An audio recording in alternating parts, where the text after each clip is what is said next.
Hello everyone. Welcome to Mr. Midnight True Crime Stories. I am here to help you today. I know you use this video to fall asleep. So before that, like the video and subscribe to the channel. Also, where are you from and what time are you watching? Now get comfortable and relax. Authorities knew where her phone was. They knew the exact coordinates, the precise location where the device was pinging cell towers every few minutes. They had the data. They had the technology. They had everything they needed to find Lauren Miles before it was too late. But they weren't allowed to look. This contradiction would haunt Ashford Plains for years to come. It would change laws, reshape policies, and force an entire community to confront a simple, terrible truth.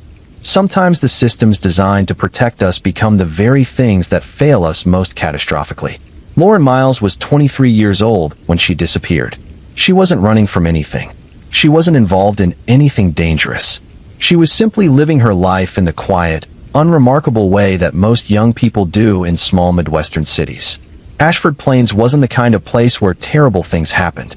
It was the kind of place where people left their doors unlocked, where neighbors knew each other's names, where the biggest news story might be about the high school football team or the opening of a new coffee shop downtown. On the evening of October 14th, Lauren left her apartment to pick up groceries. It was a Tuesday. She had called her mother earlier that day, complaining about how empty her refrigerator was. "I literally have condiments and nothing else," she had said, laughing. Her mother had laughed too, remembering her own early days of living alone, those weeks when dinner consisted of whatever random ingredients happened to be on hand. Lauren drove to the Save More on Whitman Avenue, the same store she always went to. The parking lot cameras captured her arrival at 7:42 in the evening. She was wearing jeans and a gray sweatshirt, her dark hair pulled back in a ponytail. She looked completely normal. There was nothing in her movements, nothing in her expression that suggested she had any awareness of what was about to happen. Inside the store, she moved through the aisles with her cart, picking up bread, milk, pasta, vegetables. Another camera caught her in the produce section, examining avocados with the careful attention of someone who has been burned before by choosing fruit that looked perfect but turned out to be disappointingly unripe. She selected 3, placed them gently in her cart, and moved on. At 8:17, she checked out. The cashier who rang up her groceries would later tell investigators that Lauren had seemed perfectly fine. She was on her phone, the cashier said, but not in a worried way. She was smiling at something. I remember thinking she seemed happy. Lauren paid, collected her bags, and walked out into the parking lot. The cameras showed her loading the groceries into the trunk of her silver Honda Civic. Then she got into the driver's seat. The timestamp read 8:21. That was the last time anyone saw her. Her mother tried calling at 9:30, just to chat, to see how her day had gone. The call went to voicemail. She tried again at 10. Voicemail. By 11, she was starting to feel the first flutter of concern, though she tried to rationalize it away. Lauren was a grown woman. She was probably out with friends. She had probably forgotten to charge her phone. There were a dozen reasonable explanations. But mothers know. Somewhere deep in that ancient part of the brain that connects parent to child, Lauren's mother knew something was wrong. By midnight, she was calling Lauren's friends. No one had seen her. No one had heard from her. At 1 in the morning, she called the police. The initial response was measured, almost casual. A young woman who hadn't been heard from for a few hours wasn't technically a missing person yet. She might have gone somewhere unexpected. She might have stayed with a friend. The officer who took the call was polite, but not particularly concerned. "Let's give it until morning," he suggested. "If she hasn't turned up by then, come in and file a report." But Lauren's mother couldn't wait until morning. She drove to Lauren's apartment, used her spare key to let herself in. Everything was normal. Too normal. Lauren's purse wasn't there. Her phone wasn't there. But her laptop sat open on the kitchen table, still logged into her email. Her favorite jacket hung on the back of the bathroom door. The bed was made. At 6 in the morning, she returned to the police station. This time, they listened more carefully. A formal missing person report was filed. Lauren's photograph was distributed to patrol officers. Her car was entered into the database as a vehicle of interest. And then someone had an idea. Lauren's phone. Even if she wasn't answering it, even if it was turned off, the phone company would have records. They would know where it had last pinged a tower. They would have data. The request went through proper channels. The police contacted Lauren's cellular provider. They explained the situation. A young woman, missing for nearly 12 hours now, last seen leaving a grocery store. They needed her phone's location data. The cellular company's response was polite but firm. They couldn't provide that information without proper legal authorization. They would need a court order. It was policy. It was the law. The police started the process of obtaining that court order. But it was early morning. Judges weren't in their offices yet. Paperwork had to be filed. Procedures had to be followed. The system, designed to protect privacy rights, moved at its own careful pace. Hours passed. Lauren's friends began posting on social media. Have you seen this girl? Last seen at Save More on Whitman Avenue. Please share. The posts spread through Ashford Plains like ripples on water. Hundreds of people saw them. Dozens shared them. Everyone hoped. Everyone waited. The police, meanwhile, were doing everything they could within the constraints they faced. They reviewed the Save More security footage, noting the exact time Lauren left. They canvassed the area around the store, asking if anyone had seen anything unusual. They checked hospitals, just in case she had been in an accident and was unable to identify herself. By noon, they had their court order. The cellular company complied immediately. The data came through within minutes. Lauren's phone had last pinged a tower near the industrial area on the eastern edge of Ashford Plains. The location was specific enough to narrow down to a few square blocks. Police units were dispatched immediately, but they were already too late. The area where Lauren's phone had pinged was a sprawl of warehouses and abandoned factories, the remnants of Ashford Plains manufacturing past. Most of the buildings stood empty now, their windows broken, their parking lots cracked and weedy. It was the kind of place people drove through quickly, the kind of place that existed in the peripheral vision of a city, noticed but not really seen. Officers spread out, searching methodically. It took them 3 hours to find her car. It was parked behind one of the abandoned warehouses, hidden from the road. The groceries were still in the trunk, spoiled now from sitting in the heat all day. They found Lauren 2 buildings away. The details of what happened to her don't need to be described in full. What matters is that she was gone. What matters is that those hours of delay, those hours spent waiting for paperwork and court orders while her phone's signal grew weaker and finally stopped altogether, those hours had made all the difference. Marcus Hale was arrested 4 days later. He was 29 years old, a former warehouse worker who had been laid off 6 months earlier when his employer relocated operations out of state. He had been living in one of the abandoned buildings, squatting in what used to be a foreman's office, surviving on odd jobs and petty theft. He had seen Lauren in the parking lot, had followed her, had forced her car off the road using his truck, had taken her to the warehouse. During his interrogation, Hale was asked why he chose her. He shrugged. She was alone, he said. Wrong place, wrong time. The investigation revealed that if police had been able to access Lauren's phone data immediately, they would have found her within hours of her disappearance. The warehouse where Hale had taken her was less than 15 minutes from the police station. The technology existed. The capability existed. But the legal framework required waiting, required procedures, required time that Lauren didn't have. Her funeral was held on a gray October morning. Hundreds of people attended. Her mother stood at the front of the church, her face blank with grief, and said something that would echo through Ashford Plains for months to come. My daughter died in the gap between knowing and being allowed to act, she said. We knew where she was. We just weren't allowed to look.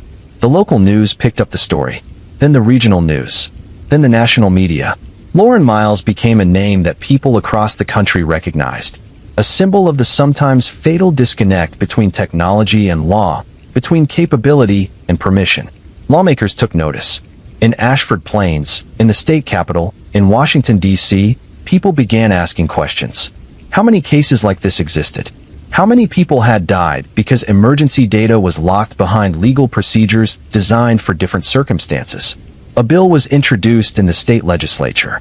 It was called Lauren's Law.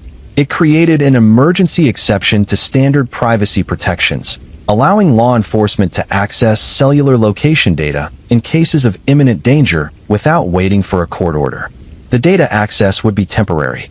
It would be logged. It would be reviewable, but it would be immediate. The bill passed unanimously. Similar laws began appearing in other states. The precedent spread.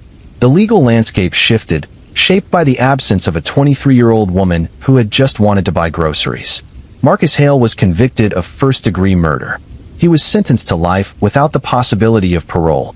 During his sentencing, he showed no emotion. Lauren's mother was there. She looked at him directly and said, "You took my daughter, but she changed the world more than you ever will." The judge agreed. In his remarks, he noted that while justice had been served in this courtroom, the real victory was the systematic change that Lauren's death had sparked. "This young woman's legacy," he said, "will be measured in the lives saved by the laws created in her name." But for Lauren's mother, for her father, for her friends, and everyone who loved her, those words offered only cold comfort. The system had changed. The gap had been closed. But Lauren was still gone, buried in a cemetery on the north side of Ashford Plains, her gravestone simple and heartbreaking. Beloved daughter, friend, and catalyst for change. The story of Lauren Miles taught Ashford Plains something it hadn't fully understood before.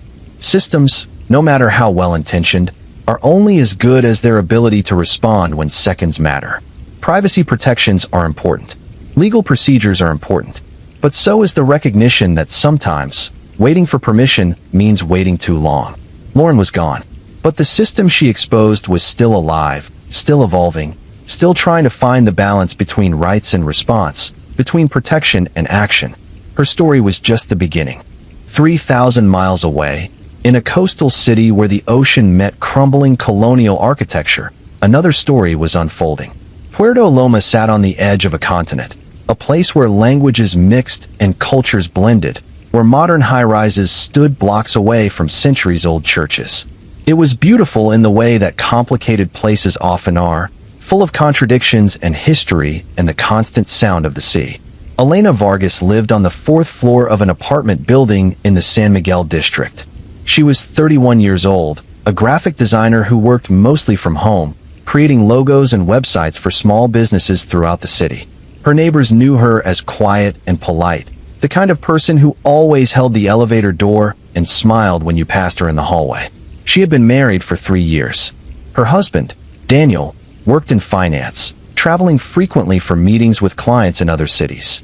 They seemed happy enough. They didn't fight loudly. They didn't cause problems. They were simply another young couple trying to build a life in an expensive city where rent consumed most of their income, and savings seemed like a distant dream. On the morning of March 7th, the building's superintendent found Elena's door ajar. This was unusual. Elena was careful about security, always making sure the door was locked, always checking the peephole before opening it to anyone. The superintendent knocked. No answer. He called out. Nothing. He pushed the door open slowly. Elena was lying in the living room. There was blood. Not everywhere, but enough. Enough to make it immediately clear that something terrible had happened. The superintendent backed out of the apartment and called the police. They arrived within minutes. The initial assessment was quick, almost perfunctory. The apartment showed signs of disturbance. A lamp was knocked over. A chair was on its side. Elena's purse was missing. Her laptop was gone. The lead detective on the scene was a veteran named Cordero. He had seen hundreds of crime scenes over his career. This one, he told his partner, looked straightforward. Robbery, he said. She came home, interrupted someone, they panicked. The medical examiner's preliminary report supported this theory. Elena had died from blunt force trauma to the head. The pattern suggested a struggle, an escalation of violence that hadn't been planned. The kind of thing that happens when a robbery goes wrong. Within 6 hours of finding the body, police had their official statement. Elena Vargas had been the victim of a robbery that turned violent. They were searching for suspects. Anyone with information should come forward. Case closed, essentially. Or so it seemed. Elena's family didn't believe it. Her sister, Camila, arrived at the police station the next morning. She was carrying a folder full of documents. Text messages, emails, screenshots of social media conversations. You need to look at these, she told Detective Cordero. This wasn't a robbery. Cordero was patient but skeptical. Families often struggled to accept the randomness of violence. They looked for meaning, for motive, for someone to blame beyond the cruel lottery of being in the wrong place at the wrong time. But Camila was insistent. My sister's marriage was falling apart, she said. Daniel was having an affair.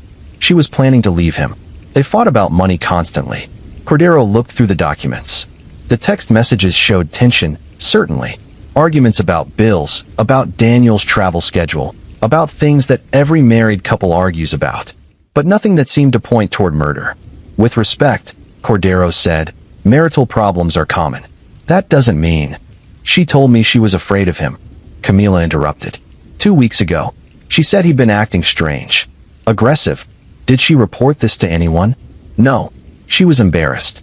She thought maybe she was overreacting. Cordero made notes, but his expression remained neutral. We'll look into it, he promised. Over the next few days, more family members came forward with their concerns. Elena's mother insisted that Daniel had always been controlling, that he monitored Elena's movements, that he got angry when she spent time with her friends or family. Elena's cousin claimed that Daniel had gambling debts, that he owed money to dangerous people. The media picked up on the family's accusations. Suddenly, the story wasn't a simple robbery gone wrong. It was a potential domestic murder, a husband eliminating his wife. Daniel gave an interview to a local television station. He looked devastated, his eyes red from crying. I love my wife, he said. We had problems, yes. What couple doesn't? But I would never hurt her. Never. He had an alibi. On the night of Elena's death, he had been in Montevideo for a business conference. His hotel records confirmed it. Security footage showed him in the lobby of the conference center. He couldn't have been in Puerto Loma.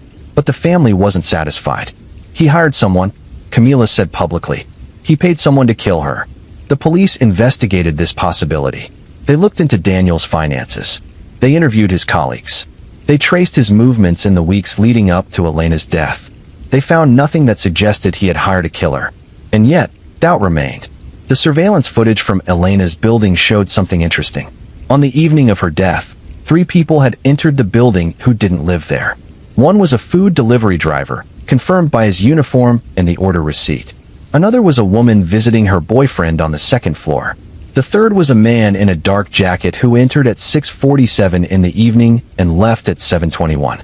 The cameras didn't capture his face clearly. The angle was wrong, the lighting poor. But his movements were confident. He knew where he was going. He didn't hesitate or look around like someone who was lost. He went straight to the elevator.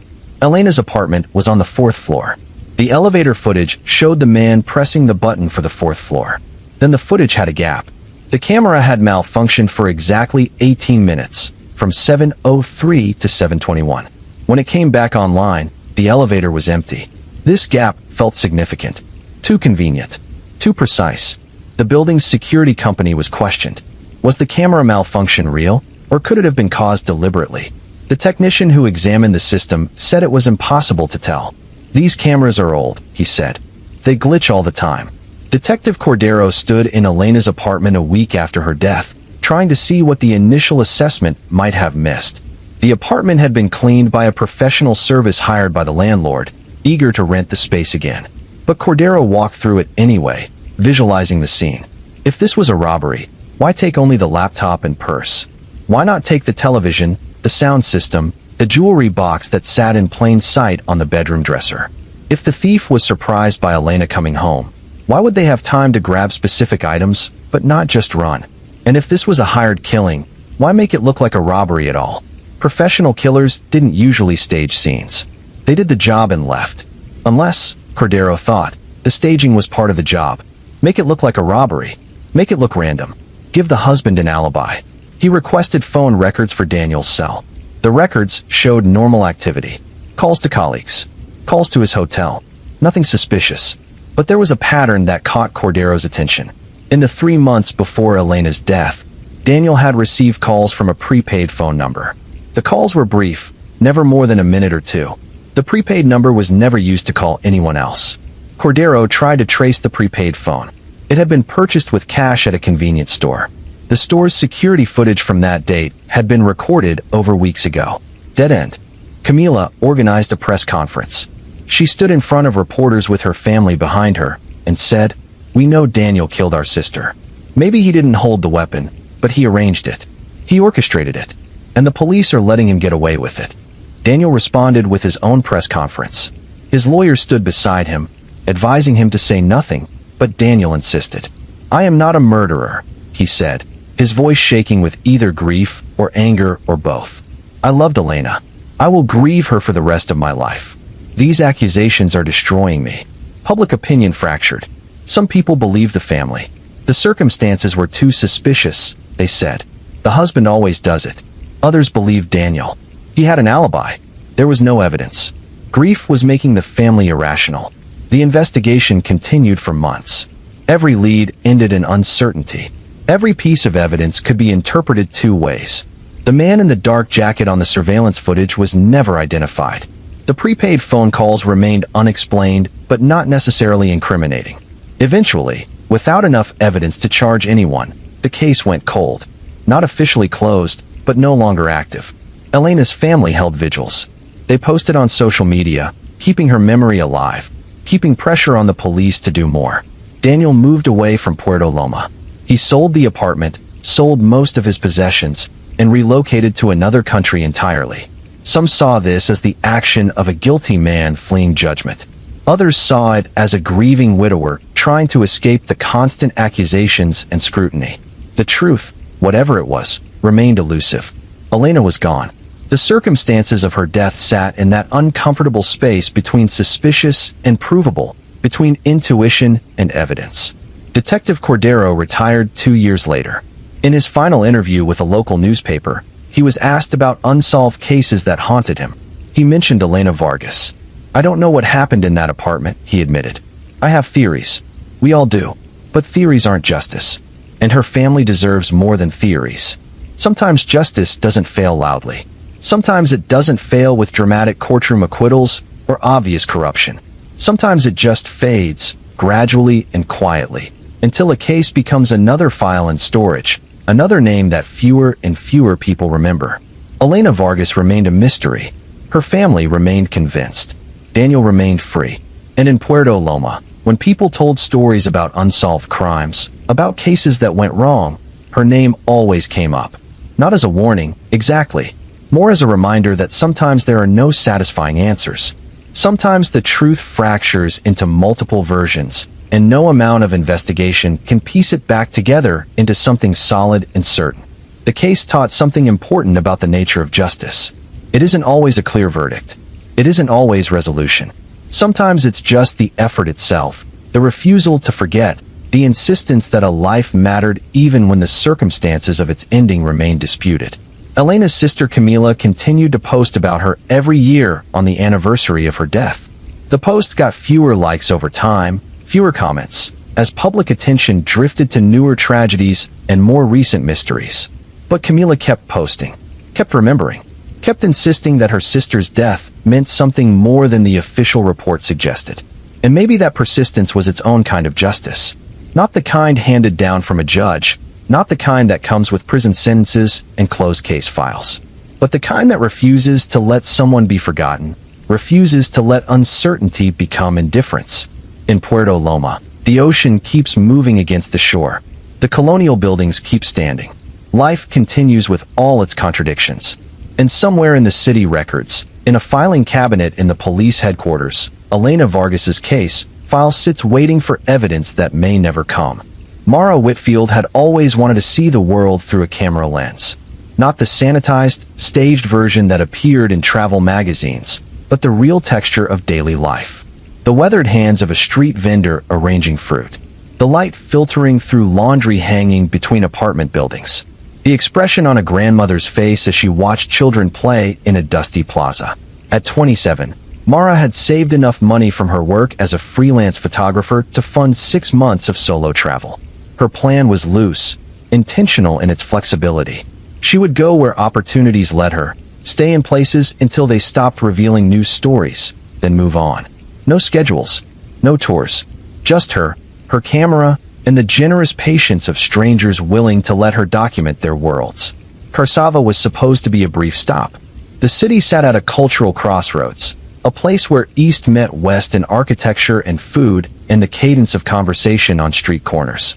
Mara arrived on a Thursday evening in late September, checked into a small guest house run by a woman named Eileen, and spent her first night planning the next day's shooting schedule.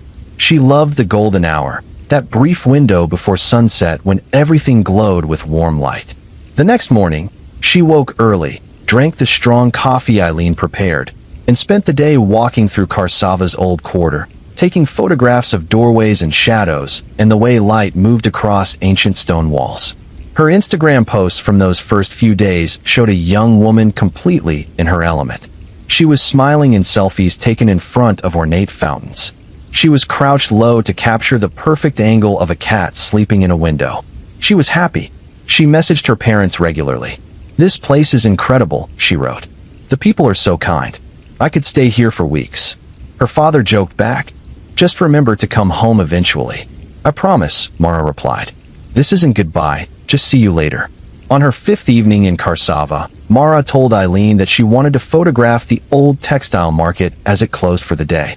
She liked capturing the transition between workday and evening, the way vendors packed up their goods and street lights flickered on and the energy of a place shifted. "Be careful," Eileen said. "That area is safe, but stay on the main streets." Mara promised she would. She left the guest house at 6:30, her camera bag slung over her shoulder, wearing comfortable walking shoes and carrying a small bottle of water. Eileen watched her go, thinking nothing of it. Mara had been cautious all week, aware that as a solo female traveler she needed to be smart about where she went and when. The textile market was exactly what Mara had hoped for. Vendors called out final prices. Shoppers haggled over lengths of bright fabric. The air smelled like dye and dust and the diesel fumes from delivery trucks. She moved through the crowds, taking photographs, occasionally asking permission with gestures and smiles when language barriers prevented actual conversation. She posted a photo to Instagram at 7:48. It showed bolts of silk in jewel tones, the caption reading, "Color everywhere." That was the last post she ever made. When Mara didn't return to the guest house by midnight, Eileen began to worry. When she still hadn't returned by 2 in the morning, Eileen called the police. The officer who answered took down the information but didn't sound particularly concerned. "She's probably met some other travelers," he suggested. "Young people lose track of time." But by morning, when Mara still hadn't appeared, Eileen went to the police station in person. This time, they listened more carefully. A missing foreign tourist was a serious matter. It could become an international incident. It could affect tourism. It needed to be handled properly. The investigation began immediately. Police went to the textile market, asking vendors if they remembered seeing a young Western woman with a camera. Several did. She had been friendly, they said, polite. She had taken photographs and smiled, and seemed to be enjoying herself. No one remembered seeing her leave. Her camera was never found. Neither was her bag. It was as if Mara had simply dissolved into the evening crowd and never emerged. Back home, Mara's parents received a call from the U.S. Embassy. Their daughter was missing. Authorities in Karsava were searching. They should prepare to travel if necessary. The news hit them like a physical blow. Their daughter, their careful, smart daughter who sent regular updates and always checked in, was gone. Simply gone. Within 48 hours, Mara's disappearance was international news. Major outlets picked up the story. Her photograph, smiling and full of life, appeared on television screens across the world. The narrative practically wrote itself. Young American woman vanishes in foreign city. The coverage brought pressure. The U.S. State Department got involved. Diplomats contacted their counterparts in Karsava's government. Resources were mobilized. The search intensified. But the coverage also brought something else, speculation. Online forums filled with theories. Maybe Mara had been kidnapped by human traffickers. Maybe she had been targeted because she was American. Maybe she had gone somewhere willingly and something had gone wrong. Maybe she had been murdered by extremists. Maybe. The speculation took on ugly tones. Some people suggested Mara had been reckless, that solo female travel was inherently dangerous, that she should have known better than to be out alone after dark in a foreign country. Others pushed back, arguing that blaming the victim was exactly the wrong response.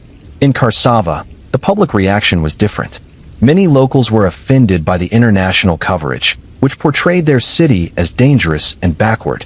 "We are not savages," one newspaper editorial read. "This is a tragedy, yes, but tragedies happen everywhere. Don't use this woman's disappearance to demonize our entire culture." Tensions rose. What should have been a collaborative search effort became tangled in cultural defensiveness and international politics. Meanwhile, Mara's parents arrived in Karsava. They met with police officials. They met with embassy representatives. They walked the streets their daughter had walked, trying to understand what had happened, trying to find any trace of her. Her mother gave a press conference, her voice breaking. "Please," she said. "If anyone knows anything, if anyone saw anything, please come forward. We just want to bring our daughter home." The investigation was being led by a detective named Osman Kaya. He was in his 50s, methodical and quiet, someone who believed in evidence rather than theories. While the media circus swirled around him, while international pressure mounted and amateur sleuths online declared they had solved the case, Kaya focused on the details that mattered. He obtained security camera footage from every business near the textile market. He interviewed hundreds of people. He mapped Mara's movements through the market with painstaking precision, establishing a timeline of exactly where she had been and when. The last confirmed sighting placed her at the eastern edge of the market at approximately 8:15. A fruit vendor remembered her because she had photographed his display and then bought an orange from him. "She peeled it right there and ate it," he said. She was happy. After that, nothing. No cameras caught her. No one remembered seeing her. But Kaya noticed something. The eastern edge of the market was near a loading area where delivery trucks parked. During the evening, when vendors were packing up, several trucks would have been present. He began tracking down the drivers of every truck that had been in that area on the evening Mara disappeared. Most of them checked out quickly. They had delivery records, witnesses who could confirm their movements. But one truck, a small flatbed used for hauling construction materials, had no clear documentation for that evening. The truck belonged to a company, but the driver who usually used it wasn't scheduled to work that day. Kaya dug deeper. He found that the truck had been taken without authorization by a day laborer named Kemal Aaron. Kemal was 23, someone who picked up occasional work at construction sites around Karsava. He lived in a one-room apartment on the outskirts of the city. When Kaya went to question Kemal, the young man wasn't home. His landlord said he hadn't seen him in several days. Alarm bells went off. An alert was issued for Kemal Aaron. His photograph was distributed to all police units. Within hours, he was spotted at a bus station, attempting to leave the city. He was arrested without incident. During the initial interrogation, Kemal denied everything. He didn't know anything about a missing tourist. He hadn't been near the textile market. He had taken the truck because he needed to move some furniture for a friend. He was leaving town to visit his family in a rural village. But Kaya was patient. He had Kemal's phone records, which showed he had been in the area of the textile market that evening. He had footage from a camera at a gas station showing the company's truck being filled up around 9 that night. The timestamp and location didn't match Kemal's story about helping a friend move furniture. Hour by hour, the lies unraveled. Finally, after 8 hours of interrogation, Kemal broke. Yes, he admitted. He had seen the American woman. She had been alone, focused on her camera, not paying attention to her surroundings. He had watched her for a while, following her through the market as the crowds thinned. When she moved toward the loading area, away from the main streets, he had approached her. His initial intention, he claimed, had been to rob her. The camera equipment looked expensive. Tourists always had cash. But when he grabbed her bag, she had fought back. She had screamed. He had panicked. He hit her. She fell. He hit her again to make her stop screaming. And then she wasn't moving anymore. He had put her body in the truck and driven out of the city. In the hills north of Karsava, there were abandoned quarries, places where mining companies had dug into the earth decades ago, and then left behind deep pits filled with water. He had weighted her body with rocks and pushed her into one of these flooded quarries. The confession was detailed, specific, and it led police directly to Mara Whitfield's body. The recovery operation took 2 days. Divers descended into the cold, murky water of the quarry. When they brought Mara to the surface, her parents identified her through a birthmark on her shoulder. The camera she had loved was never recovered. Neither were most of her possessions. Kemal had sold what he could and discarded the rest. The international media, which had spent days speculating about human trafficking rings and terrorist connections, now had their answer. It wasn't a conspiracy. It wasn't a grand plot. It was something devastatingly simple. A young man who wanted money saw an opportunity. A moment of violence spiraled beyond his control. A life ended because someone made a terrible choice. Mara's parents released a statement. They thanked the police in Karsava for their work. They thanked Detective Kaya by name. They asked the media to stop speculating, to stop creating narratives that weren't grounded in fact. Their daughter's death was tragedy enough without being turned into entertainment or political commentary. The funeral was held back in the United States. Hundreds of people attended. Mara's photographs were displayed on screens throughout the church, a slideshow of the beauty she had captured during her travels. Street scenes from a dozen countries. Faces of strangers who had let her into their lives for a moment. Light and shadow and color. Her father spoke about how Mara had always seen the world as fundamentally good. She trusted people, he said. She believed in kindness. What happened to her doesn't mean she was wrong to believe those things. It means one person made an evil choice. One person, not the world. In Karsava, Kemal Aaron was tried and convicted of murder. The trial was swift. The evidence was overwhelming. His own confession was detailed enough that there could be no doubt. He was sentenced to life in prison. During the sentencing, the judge addressed him directly. "You killed a young woman who came to our city in peace," he said. "You killed her for objects that could be replaced. You killed her, and then you tried to erase her existence by hiding her body where no one would find it. You have brought shame to this city and sorrow to a family who will never recover from your actions." Kemal showed little emotion throughout the trial. When asked if he had anything to say, he shook his head. No remorse was expressed. No apology was offered. For Detective Kaya, the case became the defining investigation of his career. Not because it was complex or because it required brilliant deduction, but because of what it represented. In the midst of international pressure, media speculation, and cultural tension, he had simply done the work. He had followed the evidence. He had been methodical and thorough, and that basic, unglamorous police work had brought answers. In an interview months later, he was asked about the speculation that had dominated the early days of the investigation. All those theories about organized crime and terrorism and elaborate plots. People want complicated explanations, Kaya said. They want the story to be dramatic. But most crimes are not complicated. They're simple. Someone makes a choice. That choice has consequences. Our job is to connect those dots with evidence, not imagination. The case also changed something in how missing person investigations involving tourists were handled in Karsava. New protocols were established. Faster response times. Better coordination between local police and international authorities.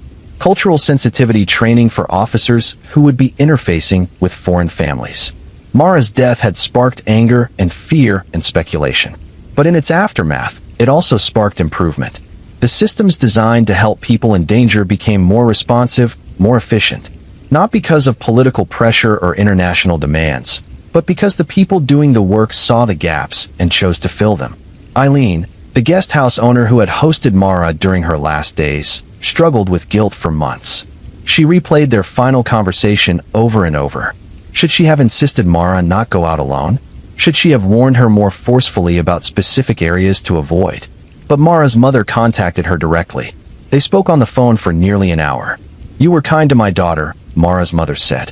"She was happy in your guest house. She felt safe. What happened to her wasn't because you failed to protect her. It was because one person made an evil choice. Don't carry that weight. Please." The conversation helped Eileen, though the sadness remained. She kept Mara's photograph on the wall of the guest house. When new guests asked about it, she would tell them about the young photographer who had loved Karsava's light and colors. She made sure Mara was remembered as someone who had lived fully, not just as someone who had died tragically. In the years that followed, Mara's parents established a foundation in her name. It provided grants to young photographers pursuing projects that documented cultures and communities around the world. The application asked candidates to describe not just what they wanted to photograph, but why it mattered. Mara believed that photography could create understanding. The foundation's mission statement read, she believed that showing people's daily lives, their joys and struggles, could build empathy across borders. We want to continue that work. Dozens of photographers received grants in Mara's name. Their work appeared in magazines and exhibitions. They told stories about communities that rarely made headlines, about ordinary people living extraordinary lives, about beauty existing in unexpected places. Each project carried a small credit line, made possible by the Mara Whitfield Memorial Foundation. Her legacy became bigger than her death. It became about what she had valued, what she had pursued, what she had believed art could accomplish. But for her parents, no amount of good work or positive legacy could fill the absence. Their daughter's empty chair at the dinner table, the grandchildren they would never have, the phone calls that would never come, the photographs she would never take. They marked each anniversary of her death quietly, privately. They visited her grave and left flowers. They looked through her photographs, thousands of images stored on hard drives, and remembered the person behind the camera. The world moved on, as it always does. Karsava continued to attract tourists. The textile market remained a popular destination. Life continued with all its complexity and beauty and danger. But in the flooded quarry where Mara's body had been hidden, someone placed a small memorial. Just a simple stone with her name and dates carved into it. It wasn't official. It wasn't sanctioned by any authority. Someone who remembered, who cared, had put it there. And sometimes, hikers exploring the hills would find it. They would read the name and dates and wonder about the story. Some would search online and learn what had happened. And they would stand there for a moment, looking out over the water, thinking about how fragile life could be, how quickly everything could change, how a person could wake up one morning full of plans and dreams and be gone by evening. The memorial stone weathered over time. Rain and wind wore at the carved letters. But it remained. A quiet marker. A reminder. Not of how Mara Whitfield died, but that she had lived. That she had mattered. That she was still remembered. In the grand scheme of justice, Kemal Aaron's conviction was straightforward. Clear evidence. Clear guilt. Clear punishment. But justice for Mara's family was more complicated. They had answers, yes. They knew what happened. They knew who did it. They knew he was in prison. But they would never have their daughter back. They would never see her grow older, never watch her build a career, never know who she might have become. That hole couldn't be filled by any verdict or any sentence. It could only be lived with, day after day, in the company of memories and photographs and the weight of permanent absence. The story of Mara Whitfield taught something important about the limits of justice. It can provide answers. It can provide accountability. It can remove dangerous people from society. But it cannot restore what was lost. It cannot heal grief. It cannot make things the way they were before. All it can do is acknowledge that something wrong occurred and attempt to balance the scales in whatever limited ways the law allows. For Mara's parents, that acknowledgement mattered. The knowledge that Kemal was in prison, that he couldn't hurt anyone else, that he would spend the rest of his life paying for what he did, provided some measure of peace. But peace was not the same as happiness. It was not the same as healing. It was simply the quiet acceptance that this was how things were now. Their daughter was gone. The person responsible was caught. Life would continue, and they would carry their grief with them, every day, for the rest of their lives. Detective Kaya retired 3 years after solving Mara's case. In his farewell speech to the department, he mentioned her investigation specifically. "It taught me," he said, "that our work matters beyond the immediate case. How we conduct ourselves, how we treat families, how we pursue truth rather than convenient narratives, it all matters. That young woman's parents trusted us to find answers. We owed them nothing less than our absolute best effort. I hope I gave them that." The officers in attendance applauded. Many of them had worked on the investigation. They remembered the pressure, the media circus, the difficulty of conducting methodical police work while the world watched and speculated. They also remembered the moment when they found Mara's body. The sadness of that day. The way it felt to tell her parents. The weight of standing at the quarry and understanding that this was where a young woman's dreams had ended. Those memories stayed with them, shaping how they approached every case that followed.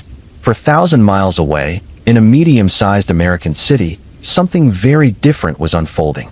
Riverview Medical Center sat on a hill overlooking the downtown area, a sprawling complex of buildings that had grown over decades to accommodate the region's healthcare needs. It was a good hospital, by all accounts. Well-staffed, well-equipped, the kind of place where people felt safe bringing their families when illness struck. Caleb Norton worked on the 4th floor, in the cardiac care unit. He had been a nurse there for 6 years. His colleagues described him as quiet but competent. Patients often praised him in their feedback forms. "Nurse Caleb was so gentle," one review read. "He made my mother comfortable during a very difficult time." He was 32 years old, unmarried, living alone in a small apartment 15 minutes from the hospital. His life seemed unremarkable in the way that many lives are. He went to work. He came home. He watched television. He occasionally went out for dinner with coworkers, though he usually declined invitations to larger social gatherings.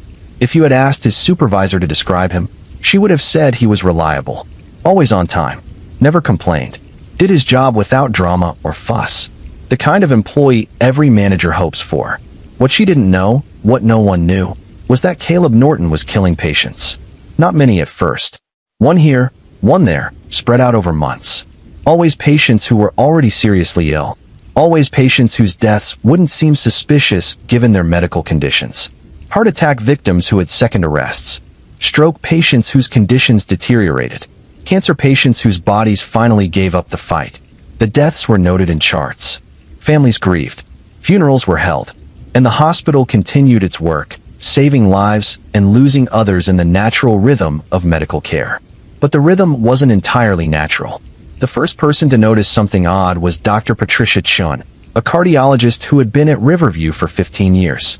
She was reviewing patient outcomes for a quality improvement project when she noticed a pattern. The cardiac unit had a slightly higher than expected mortality rate for certain types of cases. Not dramatically higher, just enough to be statistically noticeable.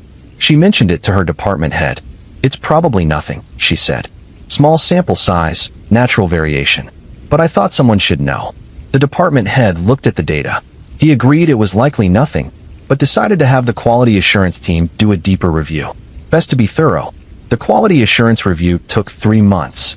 It involved looking at hundreds of patient files, examining outcomes, comparing Riverview statistics to national averages and to other hospitals in the region. The conclusion was that while the cardiac unit's mortality rate was slightly elevated, it wasn't outside the bounds of normal variation. The patients who died had been seriously ill. Their deaths, while sad, were explainable by their medical conditions. Case closed. Except Dr. Chen couldn't quite let it go. She started paying more attention to the deaths in her unit. Not in an official capacity, just as someone who had developed an instinct for when something felt wrong. She noticed that many of the unexpected deaths occurred during the night shift. This made sense, in a way. Night shifts were understaffed.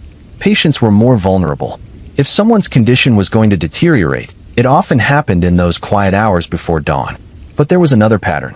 Many of the deaths occurred when Caleb Norton was the assigned nurse. Again, this could be coincidence. Caleb often worked nights. He often cared for the sickest patients. It would make sense that he would be present for more deaths than nurses who worked different shifts or with less critical patients. Dr. Chen told herself she was being paranoid.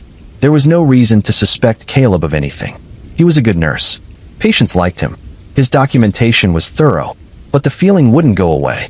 She started reviewing the specific cases of patients who died unexpectedly on Caleb's shifts.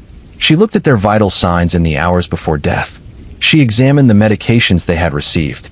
She looked for any abnormalities. In most cases, she found nothing alarming. Patients deteriorated in ways that were consistent with their underlying conditions. But in a few cases, something seemed off. A patient would be stable, then suddenly crash in ways that didn't quite fit the expected progression of their illness. She brought her concerns to the chief of medicine. "I think we should look more carefully at some of these deaths," she said. "I'm not accusing anyone of anything. I just think something might be wrong." The chief of medicine was skeptical. "What exactly are you suggesting?" "I don't know," Dr. Chen admitted. "That's why we need to investigate." The chief of medicine was in a difficult position. Launching an investigation without clear evidence could destroy reputations, create panic, and expose the hospital to lawsuits. But ignoring a doctor's concerns about patient deaths was equally problematic. He decided on a compromise. He asked the hospital's risk management department to quietly review the cases Dr. Chun had flagged. No accusations would be made. No one would be told they were under investigation. It would simply be a careful, confidential review. The risk management review took 2 months. During that time, 3 more patients died unexpectedly in the cardiac unit. All 3 had Caleb Norton as their nurse. The reviewers looked at medications. They looked at procedures. They looked at everything that could possibly explain the deaths. And they kept coming back to one thing. In several of the cases, patients had received insulin injections that weren't documented in their charts. Insulin, when given to someone who doesn't need it, can cause blood sugar to drop to dangerous levels. It can cause organ failure. It can cause death. And it's very difficult to detect after the fact, especially if no one is looking for it. The evidence was circumstantial. There were no witnesses to Caleb injecting patients with unauthorized insulin. There were no cameras in patient rooms. There was no confession. But the pattern was undeniable. Patients under Caleb's care died at higher rates than patients under other nurses' care. Some of those patients showed signs of hypoglycemia before death, and Caleb had access to insulin as part of his normal duties. The hospital called the police. Detective Raymond Torres took the case. He had worked medical malpractice cases before, but never something like this. The idea that a nurse might be intentionally killing patients was almost incomprehensible. His first step was to interview Caleb Norton. This had to be done carefully. If Caleb was innocent, accusing him would be devastating. If he was guilty, they needed to give him enough rope to hang himself. Torres and his partner arrived at Caleb's apartment on a Wednesday morning. Caleb answered the door in sweatpants and a t-shirt, clearly having just woken up after a night shift. "Mr. Norton, I'm Detective Torres. Can we come in? We need to ask you some questions about the hospital." Caleb looked confused but not alarmed. "Is something wrong? We just need to clarify some things. May we come in?" Caleb stepped aside. The apartment was neat, almost obsessively so. Everything in its place. No clutter. No personality. It felt like a space someone occupied but didn't really live in. They sat in the small living room. Torres began with softball questions. How long had Caleb been a nurse? Did he enjoy his work?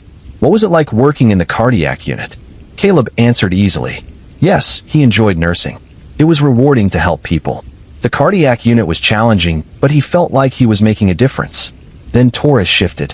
"We've noticed that several patients have died unexpectedly on your shifts. Can you help us understand why that might be?" Caleb's expression didn't change. "I often work with the sickest patients," he said. "I think I get assigned the difficult cases because I'm experienced." "That makes sense," Torres agreed. "But some of these patients weren't expected to die. Their families are asking questions." "People die in hospitals," Caleb said. His voice was calm, almost matter-of-fact. "It's sad, but it happens. I did everything I could for each patient." Torres let the silence stretch. In interrogations, silence is a tool. People feel compelled to fill it, and in filling it, they sometimes say more than they intended. But Caleb just sat there, looking at Torres with patient curiosity, waiting for the next question.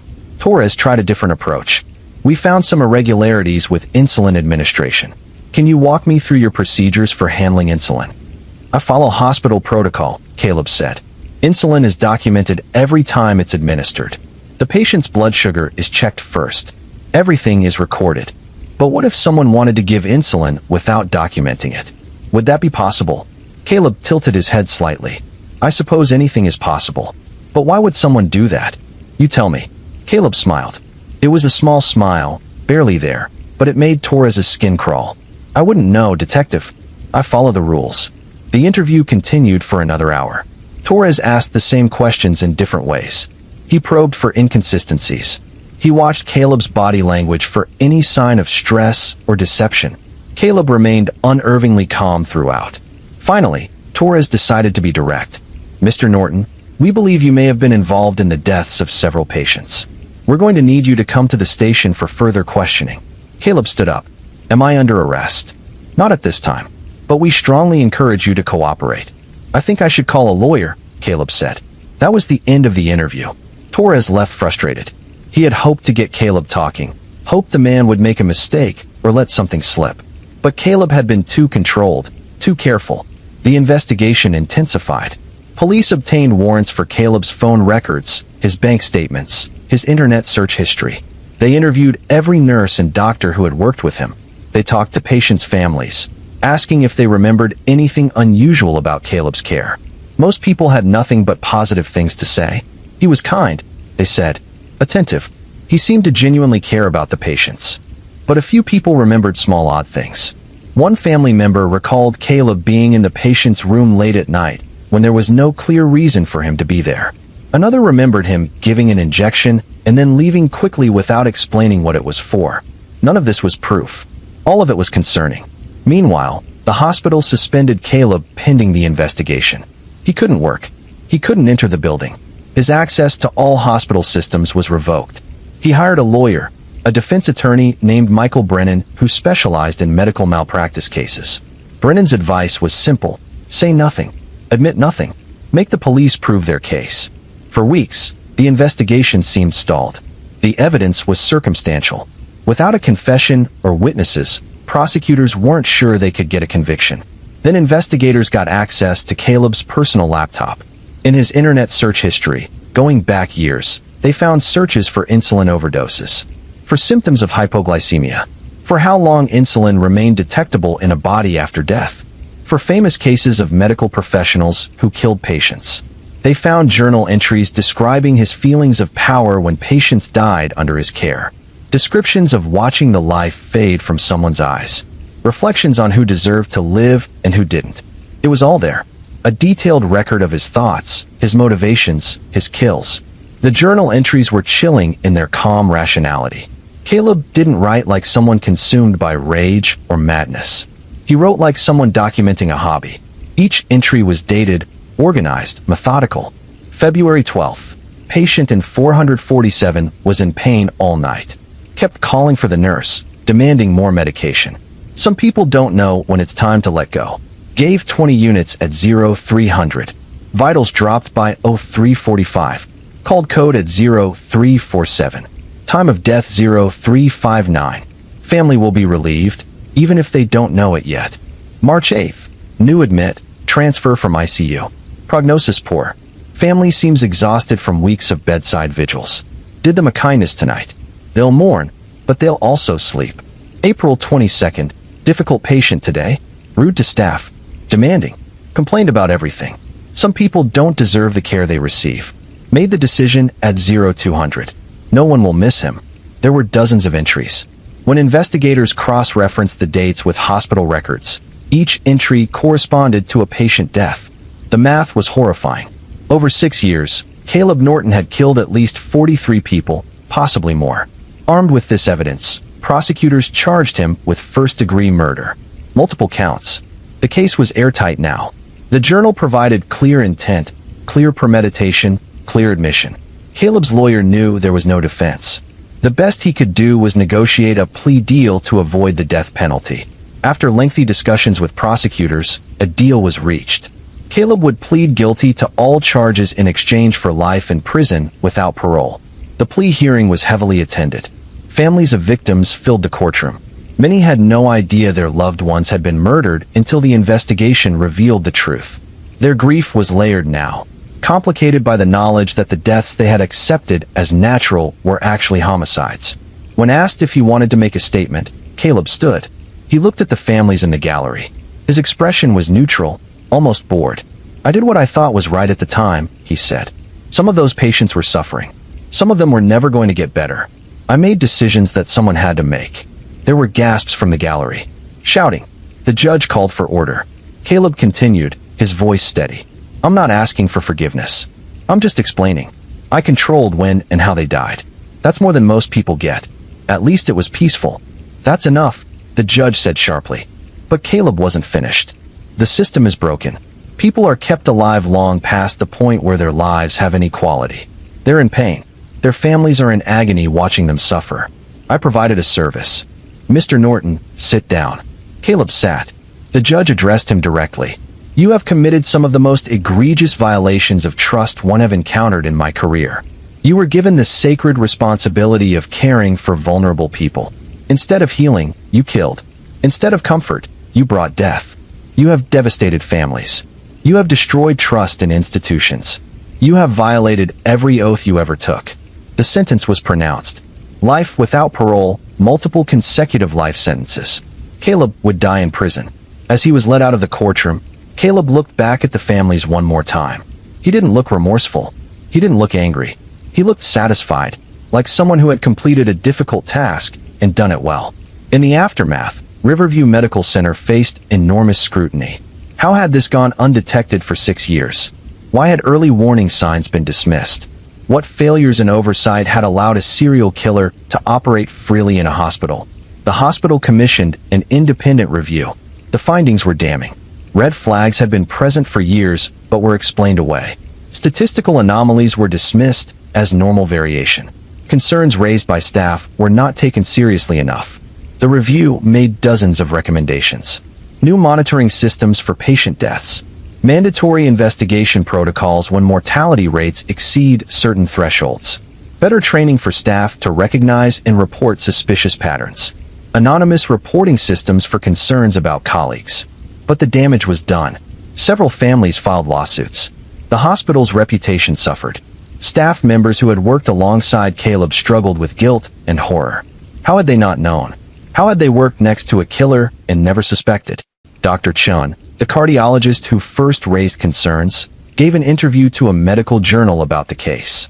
"The lesson here," she said, "is that we must listen when something feels wrong, even when we can't immediately prove it, even when it seems unlikely.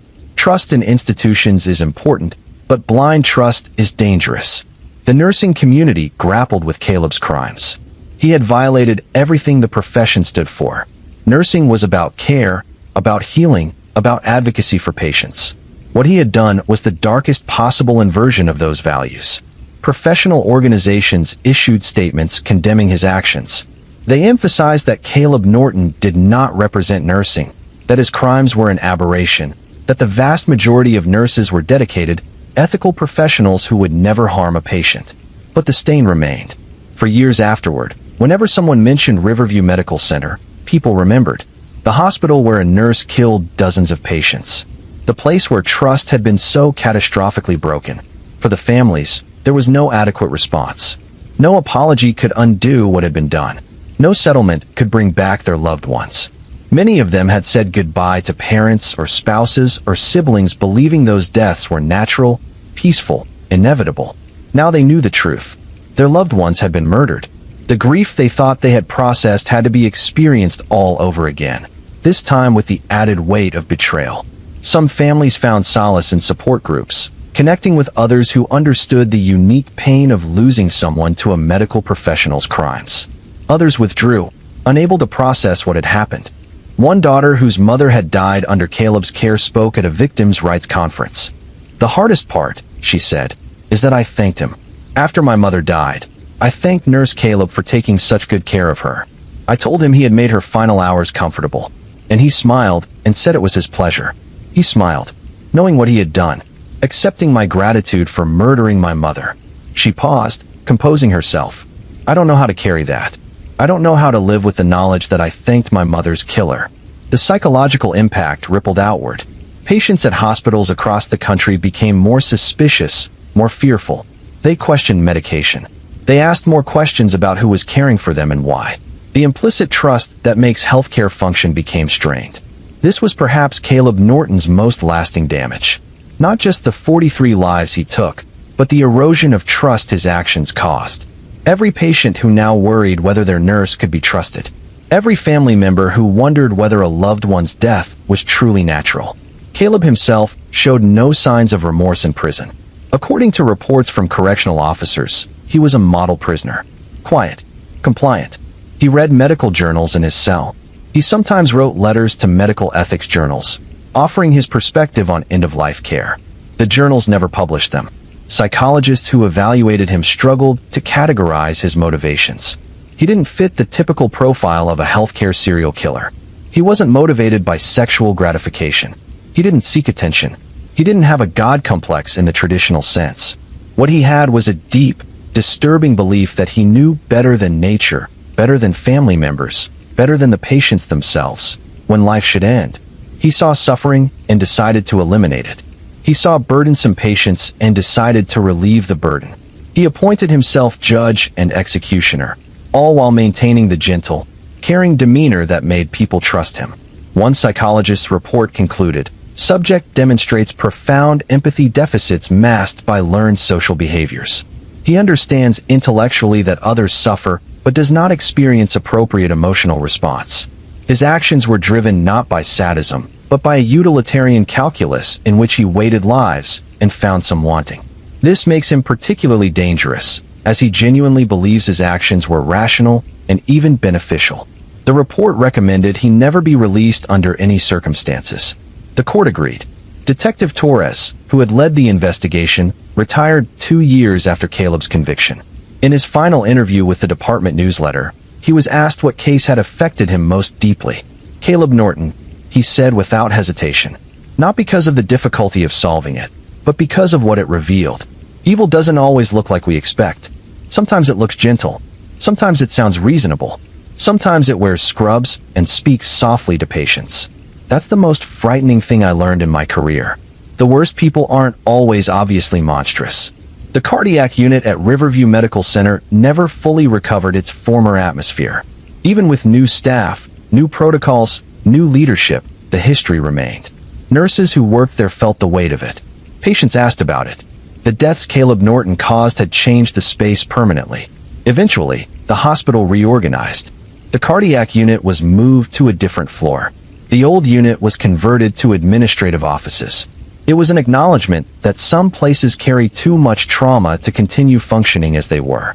But across the country, in hospitals and care facilities everywhere, the case became a teaching tool. Medical schools used it in ethics classes. Nursing programs discussed warning signs and reporting procedures. Risk management departments updated their monitoring systems. If there was any silver lining to the horror, it was that Caleb Norton's crimes made healthcare safer. The systems he exploited were examined and strengthened. The blind spots that allowed him to operate were illuminated and addressed. It was a desperately expensive education, paid for with 43 lives. But it was an education nonetheless.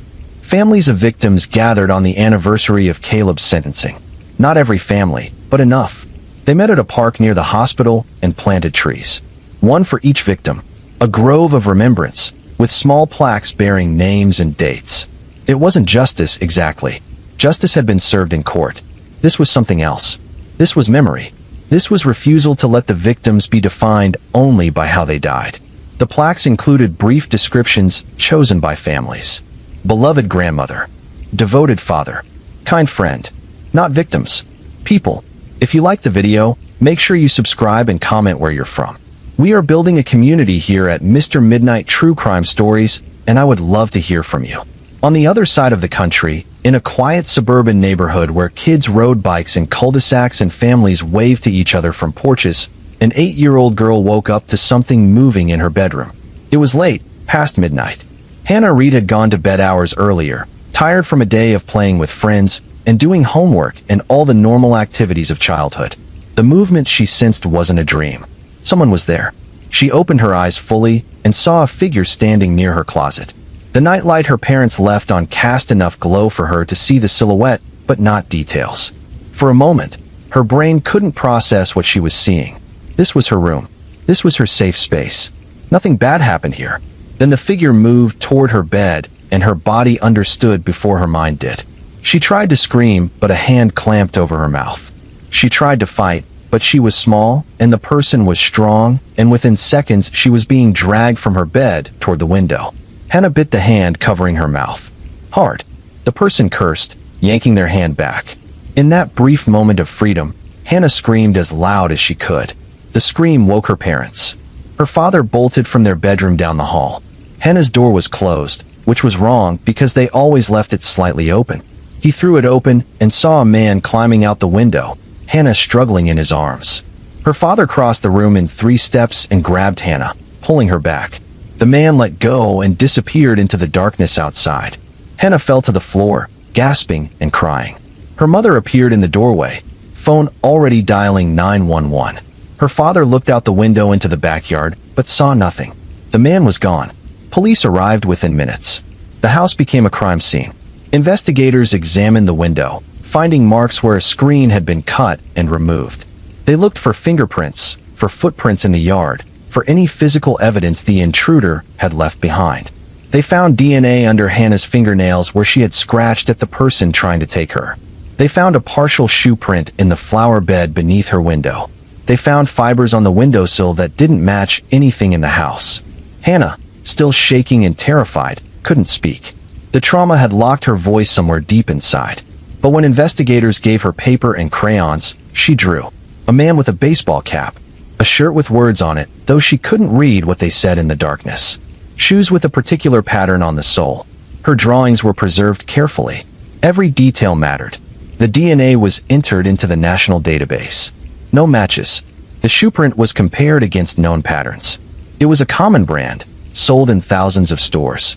The fibers were synthetic, generic, impossible to trace. Detectives canvassed the neighborhood. Had anyone seen someone suspicious? Had there been any other break-ins or attempted break-ins? Had anyone noticed strangers in the area? Most people had seen nothing. But one neighbor, an elderly man who often sat on his porch late at night because of insomnia, remembered a car parked on the street a few nights earlier. It didn't belong to anyone in the neighborhood. He hadn't thought much of it at the time.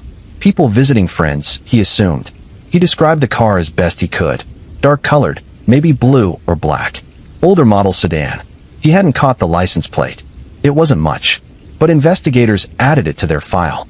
Hannah's father quit sleeping. He installed new locks on every window. He put up security cameras. He kept a baseball bat next to the bed. But the Real security system was his vigilance.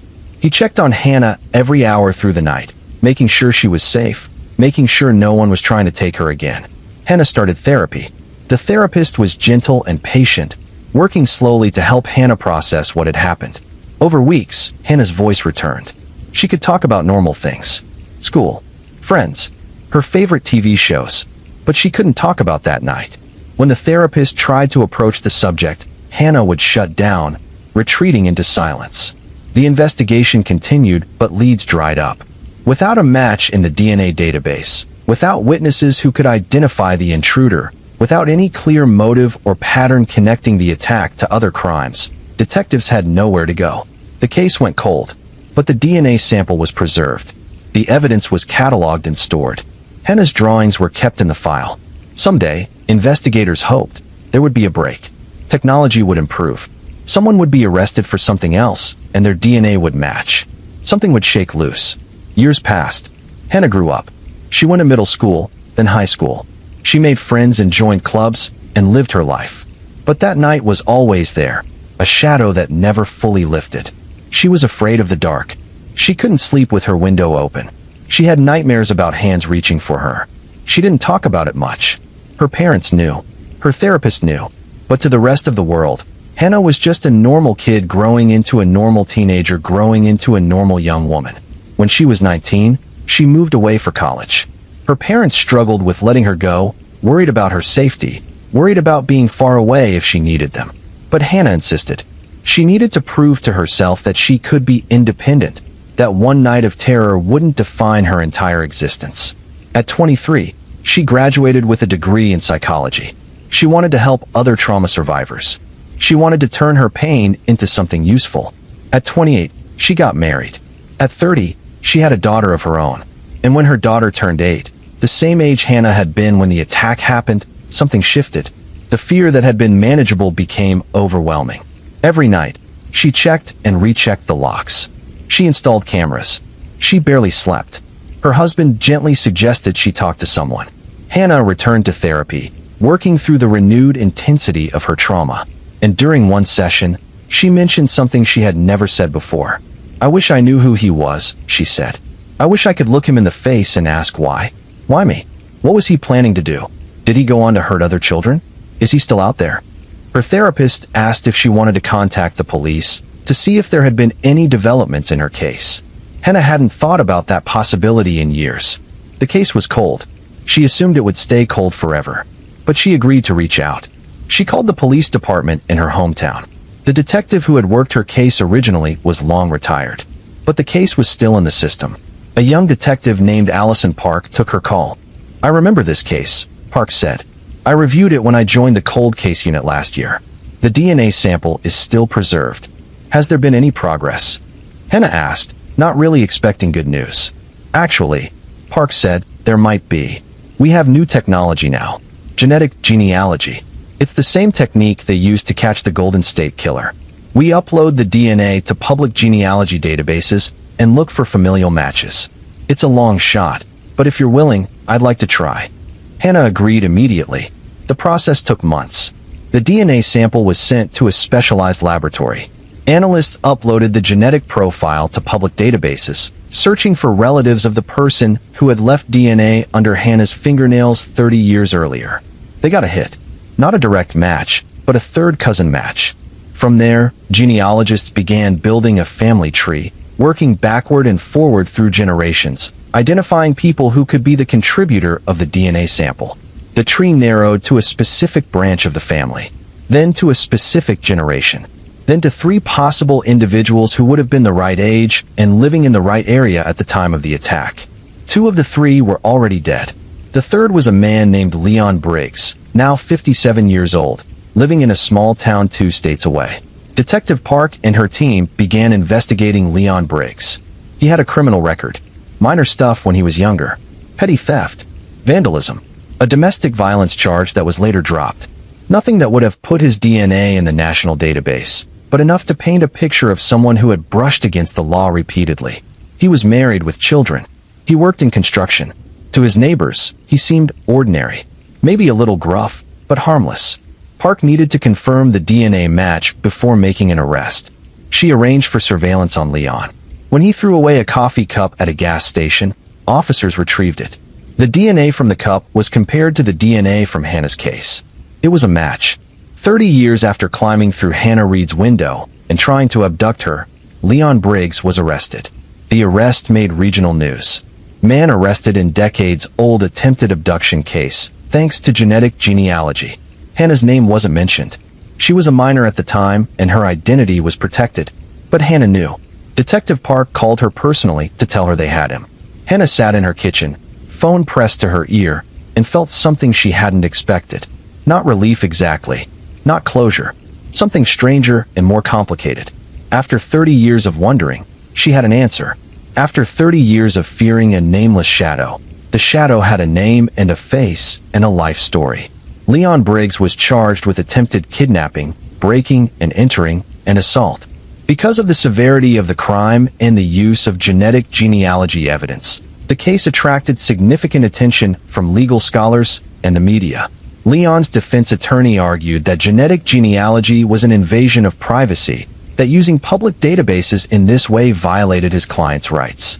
But prosecutors countered that Leon had violated an 8-year-old girl's rights far more severely, and that modern science simply allowed old crimes to be solved. The judge ruled the evidence admissible.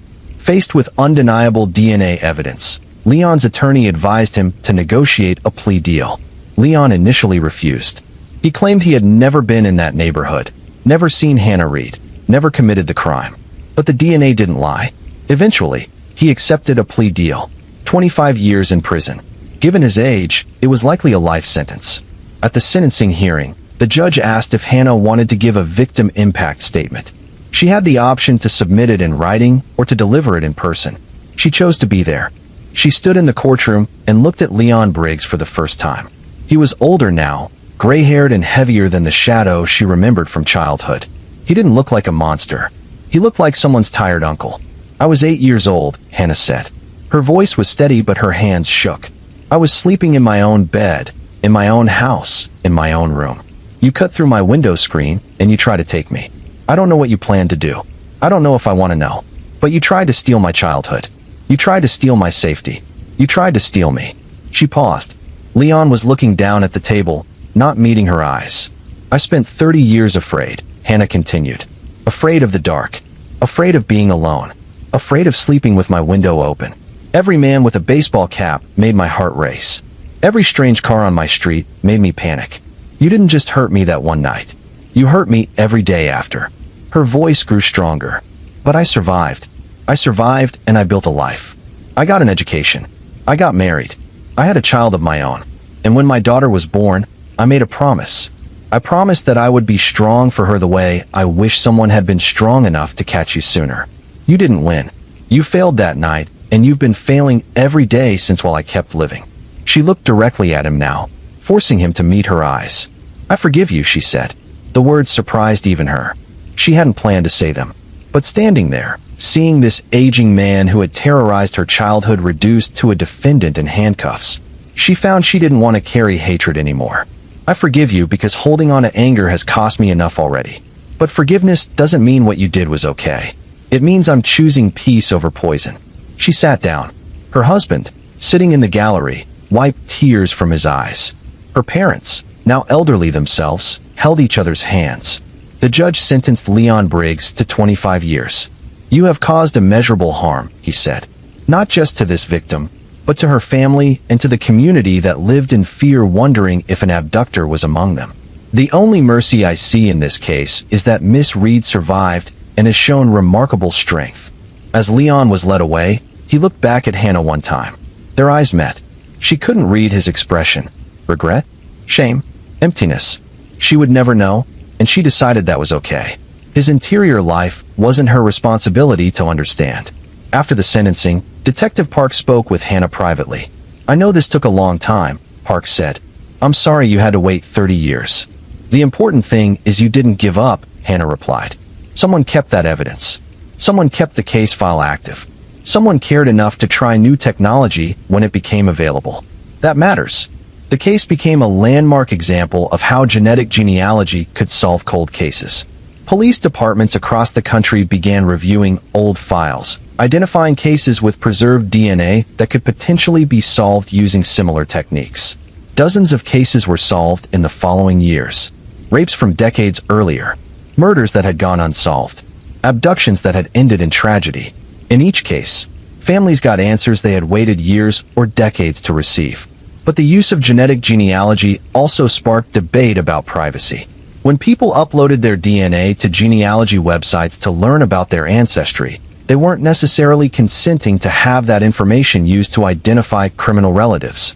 The databases, created for the innocent purpose of connecting families, were now tools of law enforcement. Privacy advocates argued for stricter regulations. Law enforcement argued for broader access. The courts began working through the complex questions of what was permissible, what required warrants, what constituted reasonable search and seizure in the age of genetic information. Hannah found herself becoming an advocate for survivors of childhood trauma. She gave interviews, carefully, selectively, to media outlets that approached the story responsibly. She spoke at conferences about victim rights and cold case investigations. She wanted people to understand that justice delayed was still justice, that cases should never be forgotten just because time had passed.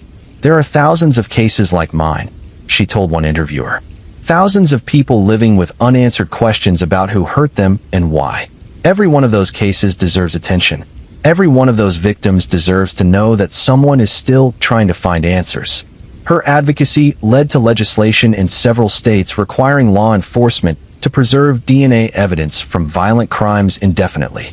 Previously, some jurisdictions destroyed evidence after a certain number of years if a case remained unsolved. The new laws ensured that future technological advances could always be applied to old cases. Hannah named the legislation Anna's Law, after a young woman whose evidence had been destroyed just months before genetic genealogy might have solved her murder. Anna's family had pushed for the law's passage, ensuring no other family would face the same preventable loss. Leon Briggs became eligible for parole after serving 17 years. The parole board hearing was emotional. Hannah wrote a letter that was read at the hearing. She didn't attend in person. She had moved on, she explained, and didn't need to see him again. The letter was brief. "Leon Briggs attempted to abduct me when I was a child. The trauma of that night shaped my life in ways he probably never considered. I don't know if he has changed. I don't know if he feels genuine remorse.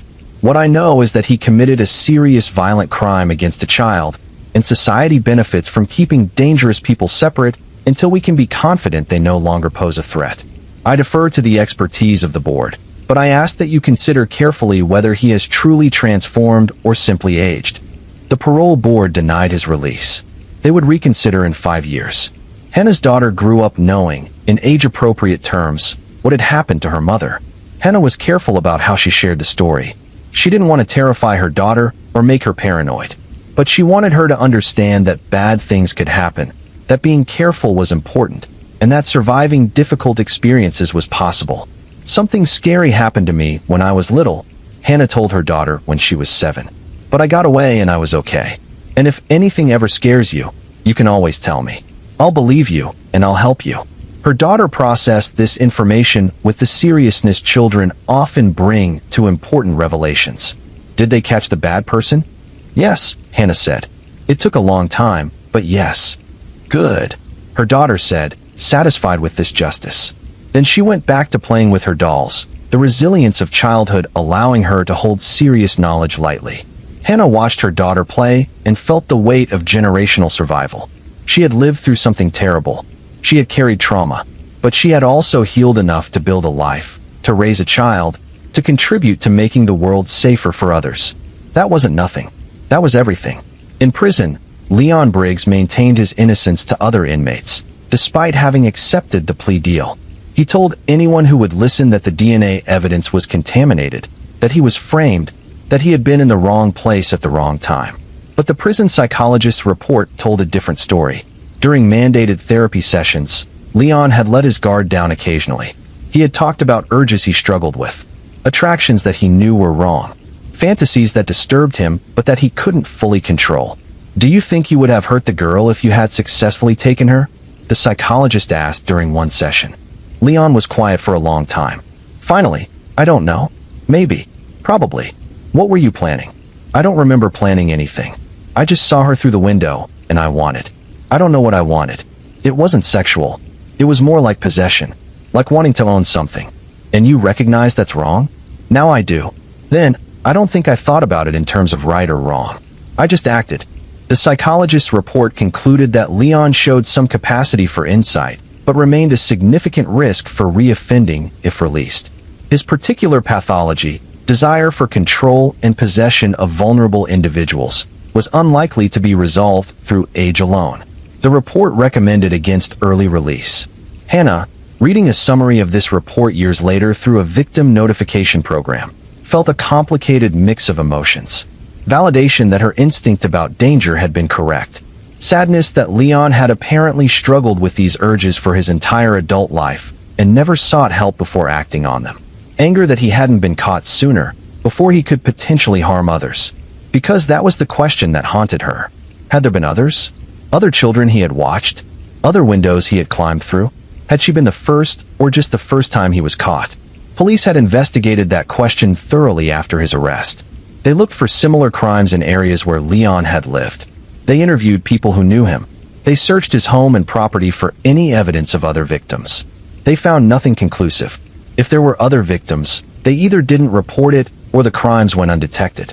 Leon denied hurting anyone else, and without evidence, investigators couldn't prove otherwise. This uncertainty was its own kind of burden. Hannah hoped she had been the only one, but she feared she wasn't. She channeled that fear into action. She worked with organizations that taught children body autonomy and safety. She supported legislation that required better background checks for people working with children. She donated to groups that provided therapy for trauma survivors who couldn't afford it otherwise. Every action felt small against the enormity of childhood vulnerability in the world. But small actions accumulated. Small actions became movements. Small actions saved lives. Hannah's therapist once asked her what she wanted her legacy to be. "I want people to know that surviving isn't the same as thriving, but you can move from one to the other," Hannah said. "I want kids who've been hurt to know they can still have good lives. I want parents to know they should trust their instincts about danger. I want our systems to keep trying to solve cases even when they go cold. I want my daughter to grow up in a world that's a little bit safer than the one I grew up in." "That's a good legacy," her therapist said. Hannah nodded. "It's the only one I know how to build." The anniversary of her attack used to be a dark day, something she dreaded and tried to ignore. But after Leon's conviction, she started marking it differently. She would volunteer that day at a child advocacy center, spending time with kids who were going through trauma, showing them by example that life could get better. She didn't tell them her story. She was just a nice lady who played games with them and listened when they wanted to talk and didn't push when they needed quiet. But her presence mattered. Adults who showed up, who were consistent, who were safe. Those adults changed everything for traumatized children. One of the children she worked with, a 10-year-old boy named Marcus who had witnessed domestic violence, told her during an art therapy session, "I think you understand." Hannah looked at his painting, dark colors and sharp angles representing his home life. "I do," she said simply. "Did something bad happen to you too?" "Yes. A long time ago. Are you okay now?" Hannah considered the question. Was she okay? The nightmares came less frequently now. The hypervigilance had decreased. She could sleep through the night most of the time. She had built a life filled with love and purpose. "I'm okay," she said. "Not perfect. Still working on some things. But okay." Marcus nodded, satisfied. "That's good. It means maybe I'll be okay too." "You will be," Hannah promised. And she believed it.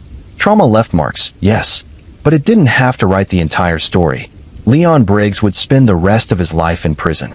Detective Park would retire having solved dozens of cold cases using genetic genealogy. The technology would continue to evolve, solving cases that once seemed impossible. And Hannah Reed would continue living, loving, advocating, surviving, and occasionally, in quiet moments, allowing herself to feel proud of the person she had become despite everything that had tried to break her. The case taught something essential about persistence, about keeping evidence even when cases seemed unsolvable, about trying new methods when old ones failed, about never giving up on victims just because time had passed. Justice was slow sometimes, painfully slow, 30 years slow, but slow justice was better than no justice at all. Across an ocean, in a rural landscape where farms stretched to horizons and neighbors lived miles apart, the Rowan family appeared to have everything under control. Ethan and Clara Rowan had been married for 12 years. They lived in a modest house on 40 acres near Clearwater Vale, a small community where everyone knew everyone and privacy was more about distance than discretion. They had a daughter, Sophie, who was 9 years old. Sophie attended the local school where Clara volunteered regularly, helping in the library and organizing fundraisers. Ethan worked as a farm equipment salesman, traveling throughout the region to meet with clients. They attended church most Sundays. They smiled and waved when they drove past neighbors on the long country roads. From the outside, they looked like any other family trying to make a life in a place where the economy had become increasingly difficult, where farms were consolidating and opportunities were shrinking. But behind the closed doors of their home, things were much different. Clara had tried to leave twice. The first time, she had packed a bag and driven to her sister's house 3 hours away. Ethan had followed. He had apologized, crying, promising things would change. He had been so convincing, so genuinely remorseful, that Clara had believed him. She had come back. The second time, she had gone further. She had contacted a domestic violence shelter. She had spoken with a counselor about safety planning, about how to leave without him knowing where she went. But then Sophie had gotten sick with pneumonia and needed to be hospitalized. Clara had felt she couldn't leave while her daughter was ill. And by the time Sophie recovered, the immediate crisis that had prompted Clara's decision to flee had passed. Ethan had been on his best behavior during Sophie's illness. Attentive, concerned, almost like the man she had married. Clara had convinced herself that maybe the counselor had overreacted. Maybe things weren't that bad. Maybe she was being dramatic. But she kept the shelter's number hidden in her wallet, just in case. The fights were about money, mostly. Ethan's sales commissions had been declining for years as farms in the region struggled. They were behind on mortgage payments. Credit cards were maxed out. The electricity had been shut off twice for non-payment. The stress created a constant low-level tension that occasionally exploded into shouting matches. Clara had suggested getting a job outside the home. She had a teaching degree from before Sophie was born. There were openings at schools in nearby towns. But Ethan had refused. His wife working would make him look like a failure, he said, like he couldn't provide for his family. His pride wouldn't allow it. So they continued struggling, the financial pressure building like water behind a dam. In late November, Clara mentioned divorce. Not as a threat, but as a practical consideration. Maybe we'd both be better off, she said carefully. Maybe we're just not compatible anymore. Ethan's reaction was cold. You're not taking Sophie away from me. I wouldn't take her away. We'd work out custody. No court would give you custody. I'm the one with the stable income. Ethan, we can't keep living like this. He had walked away without responding. But something in his silence frightened her more than his anger ever had. 2 weeks later, Clara and Sophie disappeared. Ethan called the police on December 7th, reporting that his wife and daughter had left the house to visit Clara's mother and hadn't returned. He seemed worried, confused. She usually calls, he told the dispatcher. Even if she's running late, she calls. Officers went to the house. Ethan explained that Clara had been struggling with depression, that she had been talking about leaving, that he was worried she might have done something rash. Do you think she would hurt herself or your daughter? An officer asked. I don't know, Ethan said, his voice breaking convincingly. I just don't know. She's been so different lately. The police contacted Clara's mother. She hadn't seen Clara or Sophie. She hadn't been expecting them. Now she was worried too. A missing person report was filed for both Clara and Sophie. Their photos were distributed. Local news ran the story. Have you seen this woman and child? Ethan gave interviews, pleading for their return.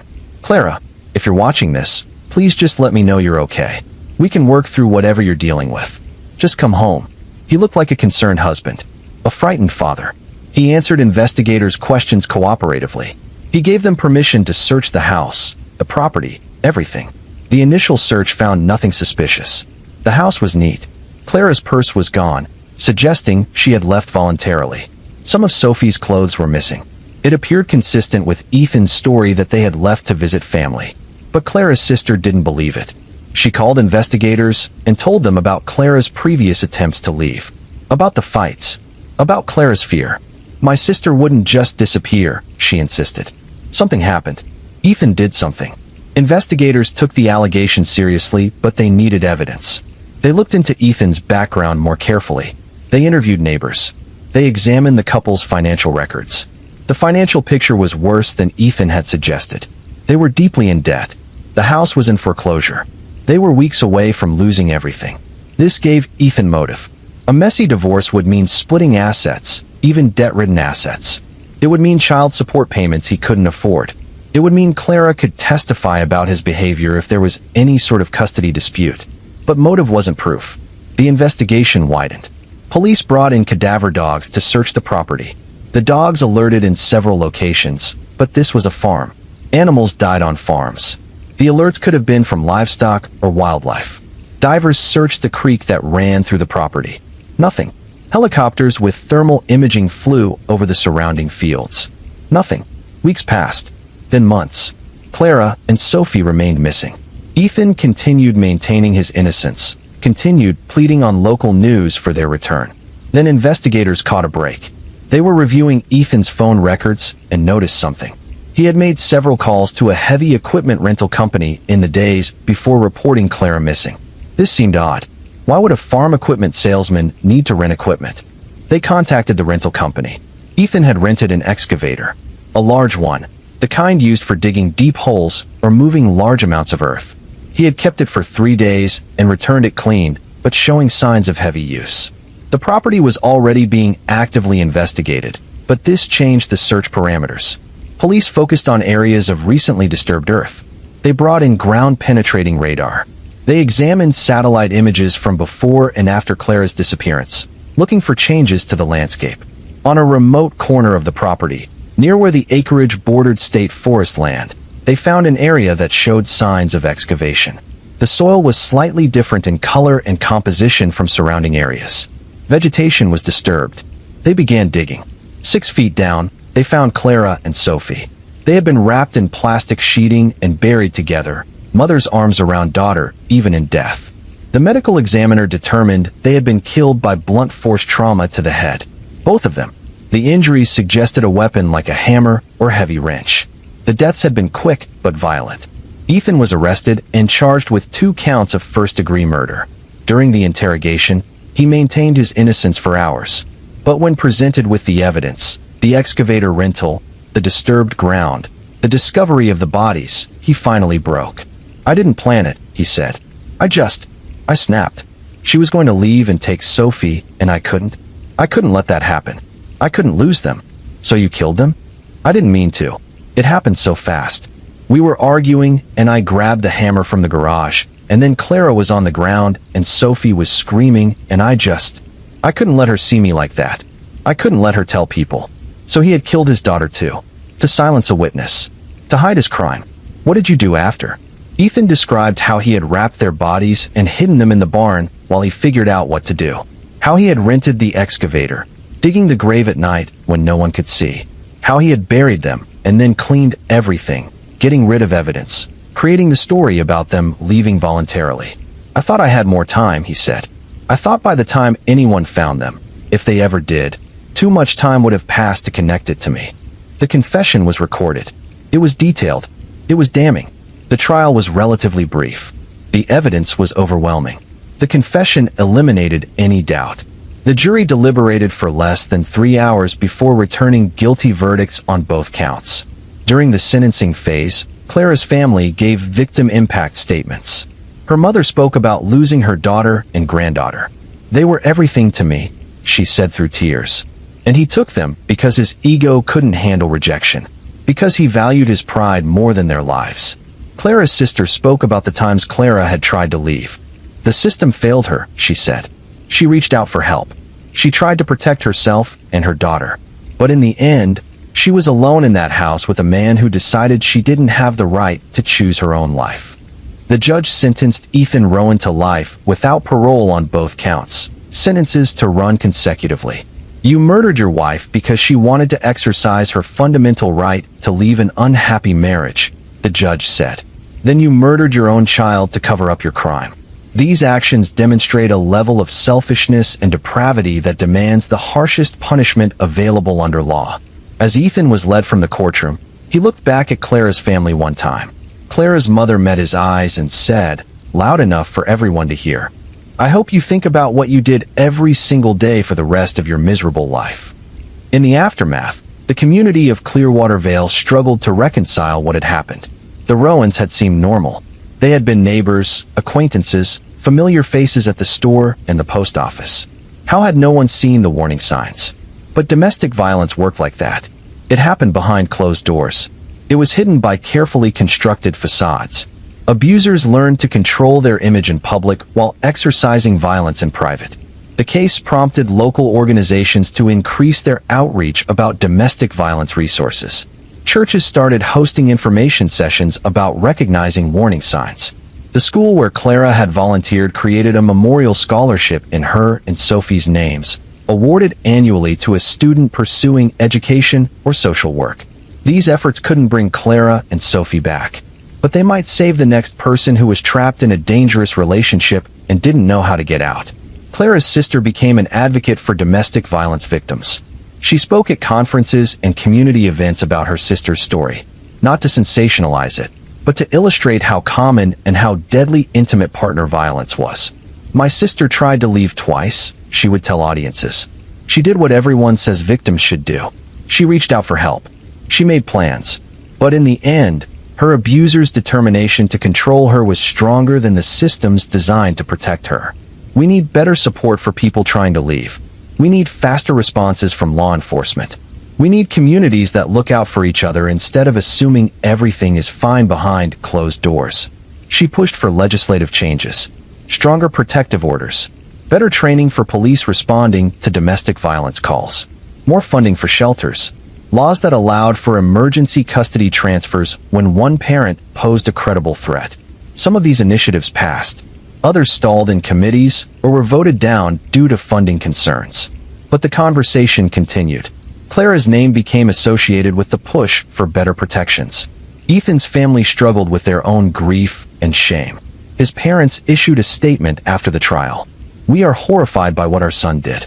We grieve for Clara and Sophie. We failed to see the warning signs. We failed to intervene. We will carry this guilt for the rest of our lives." To Clara's family, we offer our deepest apologies, though we know words can never be adequate. Some of Clara's family accepted this apology. Others couldn't. The pain was too fresh, too raw. Ethan's parents had lost a son to his own actions. Clara's parents had lost a daughter and granddaughter to violence. Both families were destroyed, just in different ways. The house where the murders occurred sat empty for years. No one wanted to buy it, despite the property's value. Eventually, a developer purchased it at a steep discount, demolished the house, and subdivided the land. The new owners who built there didn't know the history.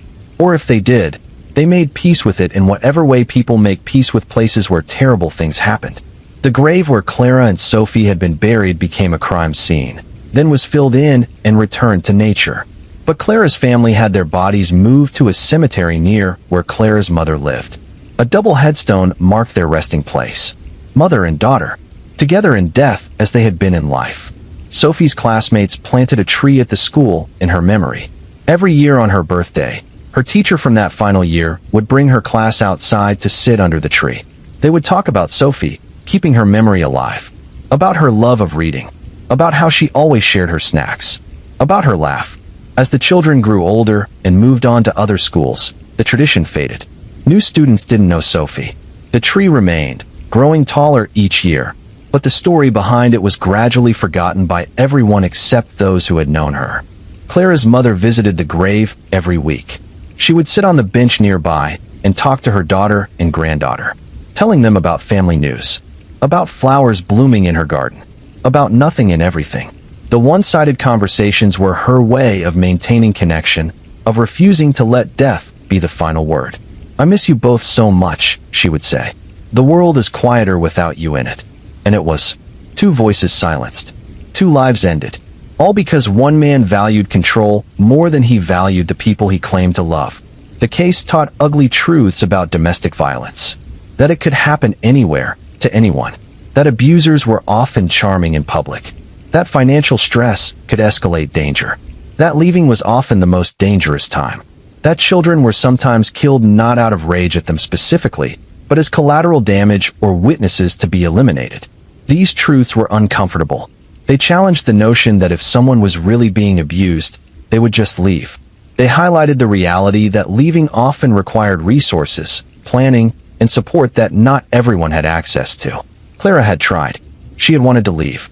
But the systems designed to help her hadn't been strong enough, fast enough, or coordinated enough to protect her when the threat escalated from verbal abuse and control to lethal violence. Ethan Rowan in prison became a case study.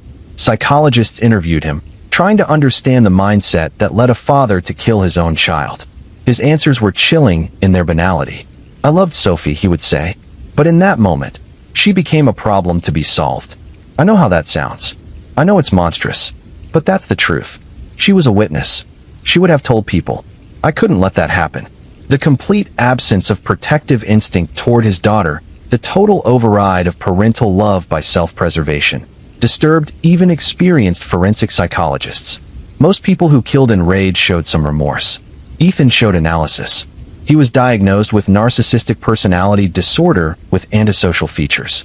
His sense of self was so fragile that any threat to his image or control became an existential crisis that justified any response, including murder. If he couldn't have them on his terms, he would make sure no one could have them, one psychologist wrote in her assessment. To him, his wife and child were possessions, not people. When those possessions tried to leave, he destroyed them rather than accept loss. This psychological profile became teaching material in criminal justice courses. It helped law enforcement and social workers identify risk factors: possessiveness, extreme control, inability to accept responsibility, escalating anger when control was challenged. These red flags, when present together, indicated serious danger. Domestic violence advocates used Ethan's case to push back against the question they heard so often: why didn't she just leave? Clara had tried to leave. Leaving had gotten her killed. The question shouldn't be why didn't she leave, but why didn't the community do more to support her leaving safely? Shelters in the region expanded their capacity.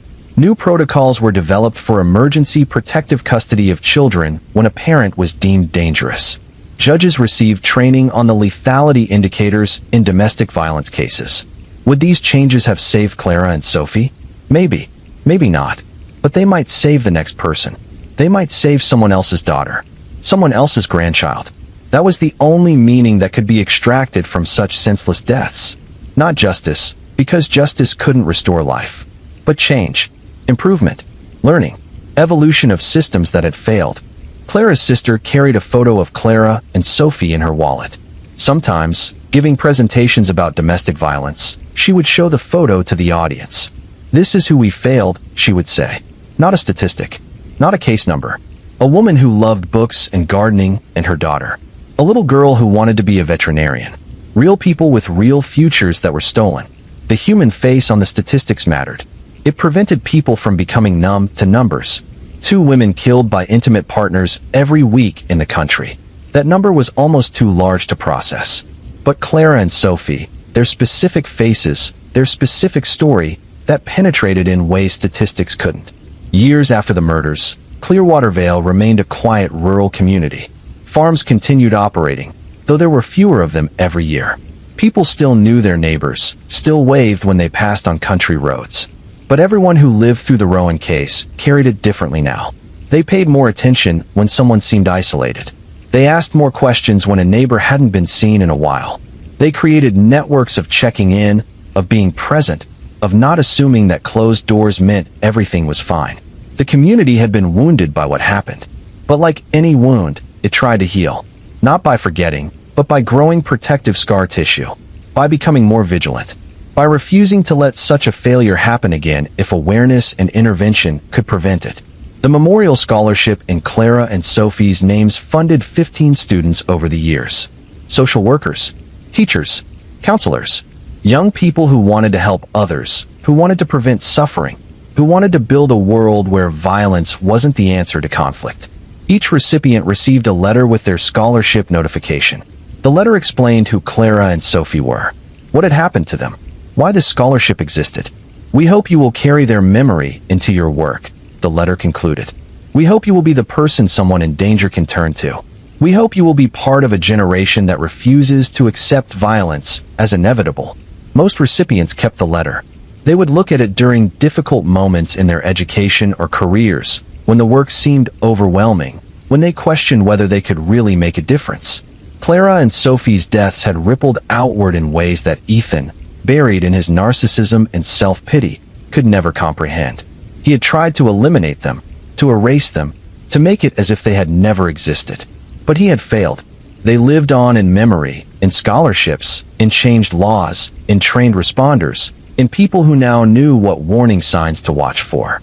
Their deaths had meaning precisely because people refused to let them be forgotten. This was the only justice available to the murdered, not the court verdict, though that mattered, but the refusal of those left behind to let death be the final chapter. The insistence that lives stolen too soon would still make the world different, would still matter, would still teach and protect and inspire. Ethan Rowan would die in prison, eventually. His name would be forgotten by everyone except those whose job was to keep him incarcerated. He would become nothing, but Clara and Sophie would remain, in hearts and minds and actions, in the lives saved by people who learned from their deaths, in the gradual, incomplete, but real progress toward a world where domestic violence was treated as the serious crime it was. That was their legacy. That was their continuation. And somewhere in a cemetery, under a tree that provided shade in summer, two graves rested side by side. The headstone read simply, Clara and Sophie Rowan, beloved daughter and granddaughter, gone too soon, never forgotten. Visitors to the cemetery would sometimes pause at the grave. Some knew the story. Others just noticed the dates, the mother and daughter who died on the same day, and understood that something tragic had happened.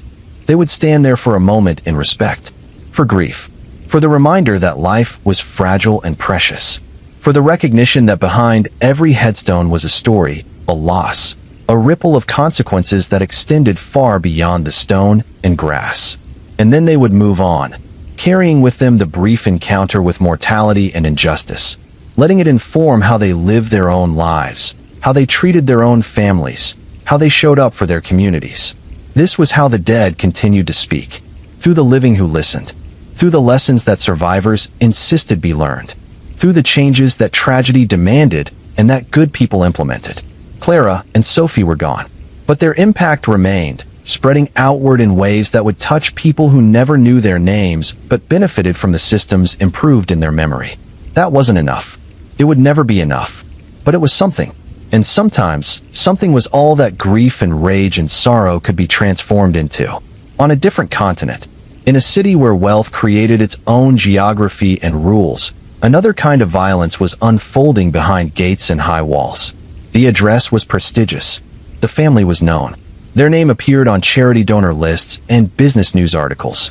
They employed drivers, housekeepers, security personnel. They moved through the world with the confidence that comes from never having to question whether resources would be available when needed. Nadia Karim worked as a marketing consultant. She was 34 years old, educated, successful by most measures.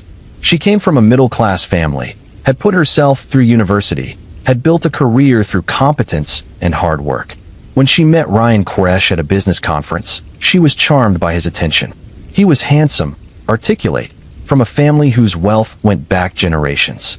He pursued her with intensity, sending flowers, arranging elaborate dates, talking about future plans within weeks of meeting. It felt like a fairy tale. The successful woman and the wealthy heir. Her family was thrilled. Her friends were envious. They were engaged within 6 months, married within a year. The first time Ryan hit her was 3 months after the wedding. They had been arguing about her work schedule. She had a presentation to prepare and couldn't attend a family dinner. His response was a slap across her face. He apologized immediately. He was stressed, he said. His father was putting pressure on him about the family business. He had never done anything like that before and would never do it again. Nadia believed him. She wanted to believe him. But it happened again and again. The apologies continued but became less convincing. The violence escalated from slaps to punches, from shouting to choking, from occasional outbursts to regular occurrences. Nadia tried to leave. She went to her parents' house. But Ryan's family had influence. They contacted her parents, explaining that Nadia was being dramatic, that all couples fought, that she needed to learn how to be a proper wife. Her parents, impressed by the family's wealth and status, pressured her to go back. "You're married now," her mother said. "You worked through difficulties. You don't just run away." So Nadia returned, and the violence continued. She tried to confide in friends. But Ryan was careful. He never left marks that were visible when she was dressed. He never hit her in front of others. In public, he was affectionate and attentive. Her friends saw a loving husband.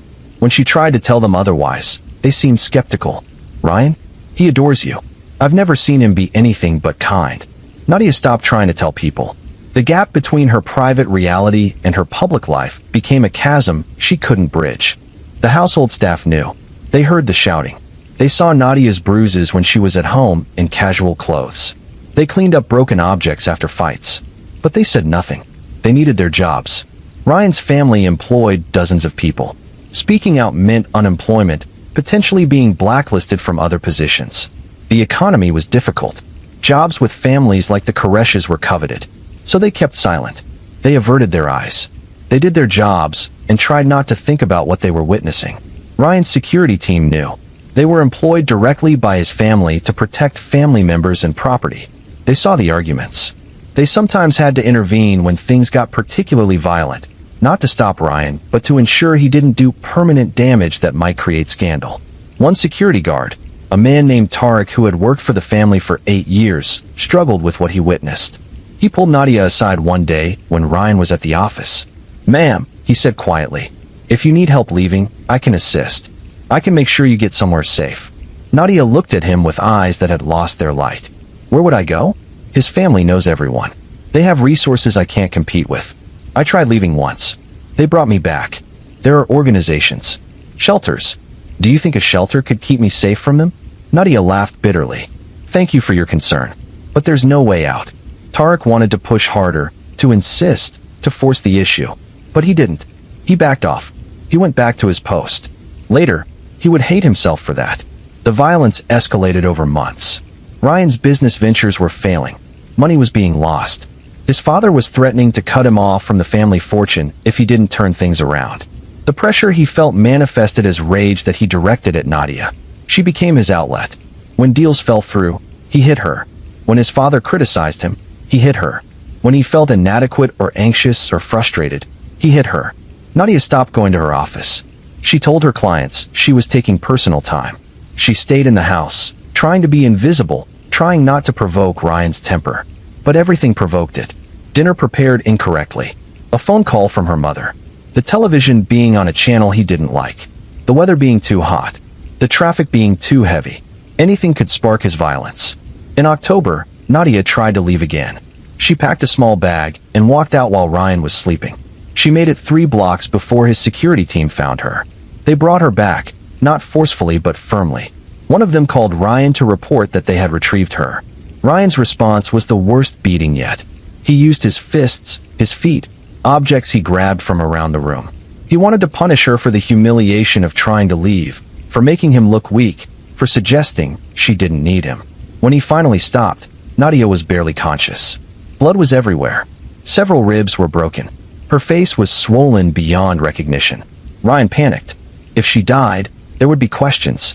There would be investigations. His family's reputation would be damaged. He called his father. His father arrived with the family doctor, a man who had been on the Koresh payroll for years. The doctor examined Nadia and recommended immediate hospitalization. But Ryan's father refused. "Take care of her here," he ordered. "No hospitals. No police. No scandal."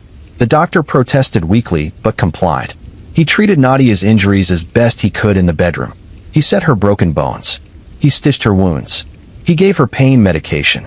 But she needed more care than he could provide in a private home. Her injuries were severe.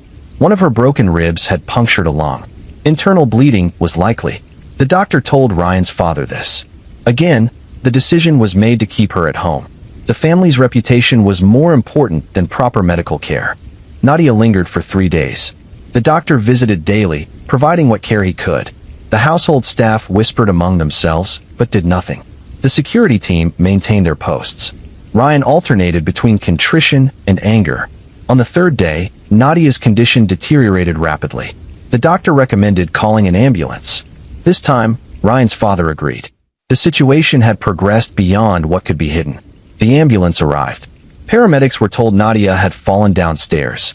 The story didn't match her injuries, but with Ryan's family standing there, watching, the paramedics didn't press the issue. Nadia died in the ambulance on the way to the hospital.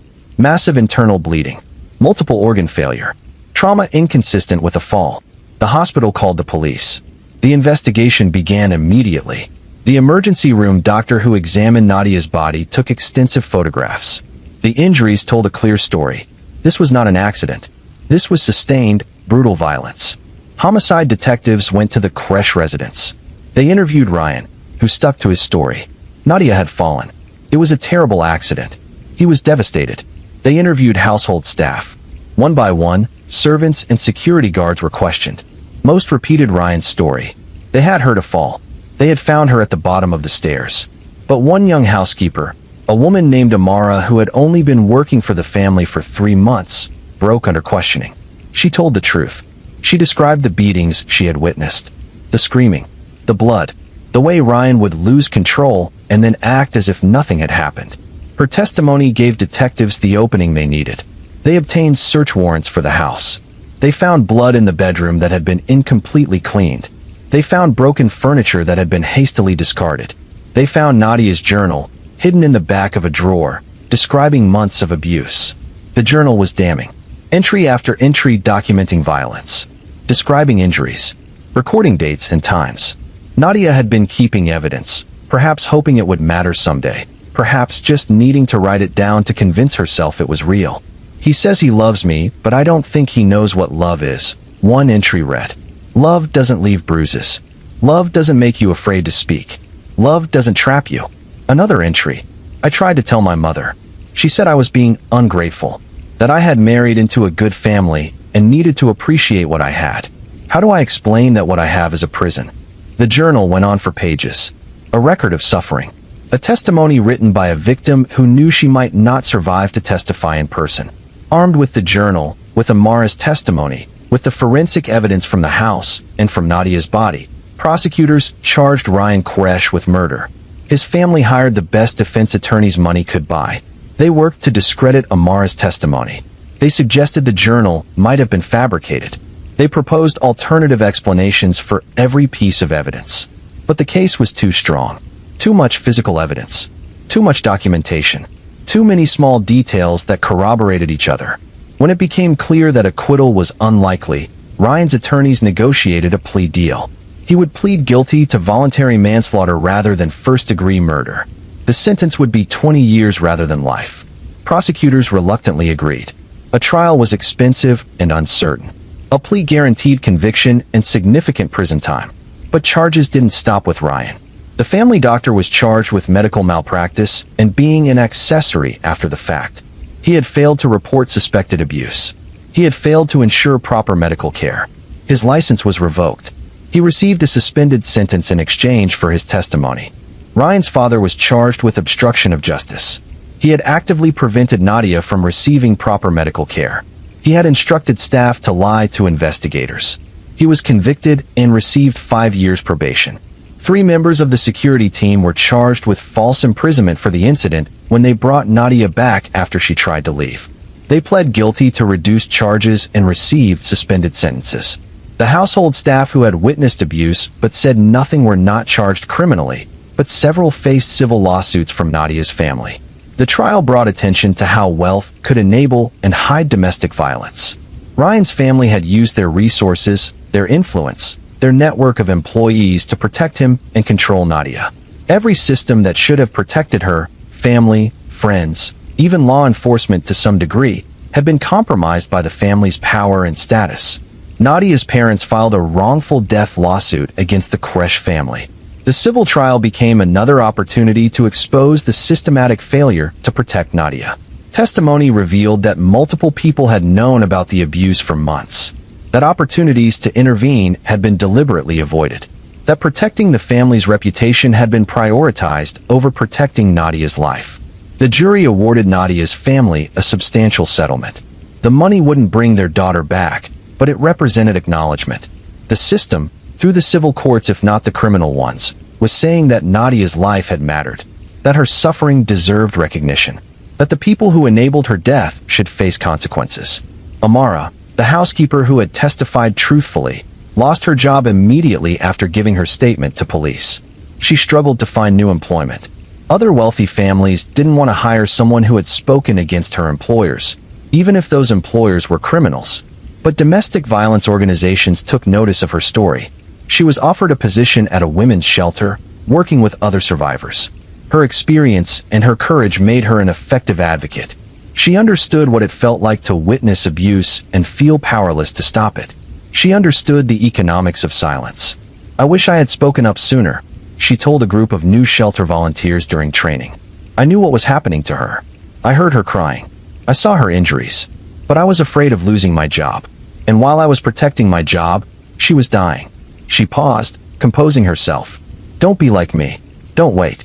If you see something, say something. Your silence might cost someone their life." The shelter named their legal advocacy program after Nadia. The Nadia Karim Legal Defense Fund provided free legal representation to women trying to leave abusive relationships, particularly when their abusers had significant financial resources. The fund's mission statement was direct. Wealth should not be a shield for violence. Every survivor deserves access to legal protection regardless of their abuser's resources or influence. In the first year, the fund helped 43 women obtain protective orders against wealthy or well-connected abusers. 3 of those cases involved families who had previously used their influence to intimidate victims into silence. The fund's attorneys didn't back down from powerful defendants. They pursued justice aggressively. Ryan served 12 years of his 20-year sentence before being granted parole. His family had continued to employ lawyers who worked every angle to reduce his time. They argued he had been rehabilitated, that he had completed anger management programs, that he was remorseful. Nadia's family fought the parole vigorously. They submitted statements detailing the ongoing impact of Nadia's murder. They argued that 12 years was insufficient punishment for torture and murder. But the parole board ultimately decided to release him, citing his completion of programs and his family's commitment to monitoring him. When Nadia's mother learned of the parole decision, she gave an interview to a national news outlet. 12 years, she said. He tortured my daughter for months. He killed her. And after 12 years, he gets to go home to his family's mansion. He gets to have a life. Nadia doesn't get a life. She got a grave. The interview went viral. Public outcry was intense. Activists protested outside the parole board offices. Petitions circulated demanding reforms to the parole system. The outcry didn't change Ryan's release, but it did prompt legislative review of parole decisions in domestic violence cases. New guidelines were established requiring parole boards to give greater weight to victim impact statements. Parole hearings for domestic violence offenders would now include mandatory review by domestic violence experts. These changes came too late for Nadia, but they might protect future victims. They might keep other abusers incarcerated longer. Ryan returned to his family's home. He was required to wear an ankle monitor for 5 years. He was prohibited from contacting any of Nadia's family members. He was required to continue counseling, but he was free. He could eat meals with his family. He could sleep in his own bed. He could watch television and go for walks in the garden and live his life. Nadia remained in a cemetery plot, her headstone reading, Nadia Karim. Beloved daughter, your voice was silenced, but your story continues. Her grave was visited regularly, not just by family, but by strangers. Women who had survived domestic violence would come to pay respects. They would leave flowers or small stones or handwritten notes. "Thank you for not being forgotten," one note read. "Your story gave me courage to leave." Another, "I saw your story on the news. It made me realize I didn't have to accept being hurt. I'm safe now because of you." The notes accumulated. Some were taken away by family members who kept them. Others were left to weather and fade, their messages dissolving back into the earth like prayers. Tarek, the security guard who had offered to help Nadia escape, quit his job with the Koresh family the day after Nadia died. He couldn't work for them anymore. The money wasn't worth the complicity. He struggled financially for a while. He had been well paid in his security position and had built his life around that income. Leaving meant downsizing, struggling, reconsidering everything. But he found work eventually with an organization that provided security for women's shelters. The pay was less. The work was sometimes dangerous when angry ex-partners showed up. But it felt like penance. Like trying to balance the scales for the time he had failed to push harder to help Nadia. "I can't undo what I didn't do," he told his new supervisor during his interview. "But I can make sure I don't make that mistake again." Years later, he would be working at a shelter when a woman arrived in the middle of the night, fleeing her husband. She was terrified. The husband had money, connections, power. She was convinced he would find her and drag her back. Tarek sat with her while the shelter staff made arrangements for her safety. "I knew someone like you once," he said quietly. "She didn't make it out. But you're going to. I promise you, we're not going to let him get to you." The woman's name was not Nadia. Her circumstances were different in details. But the core was the same. Violence, control, power imbalance. The belief that wealth could make someone untouchable. Tarek stayed with her through that first terrifying night.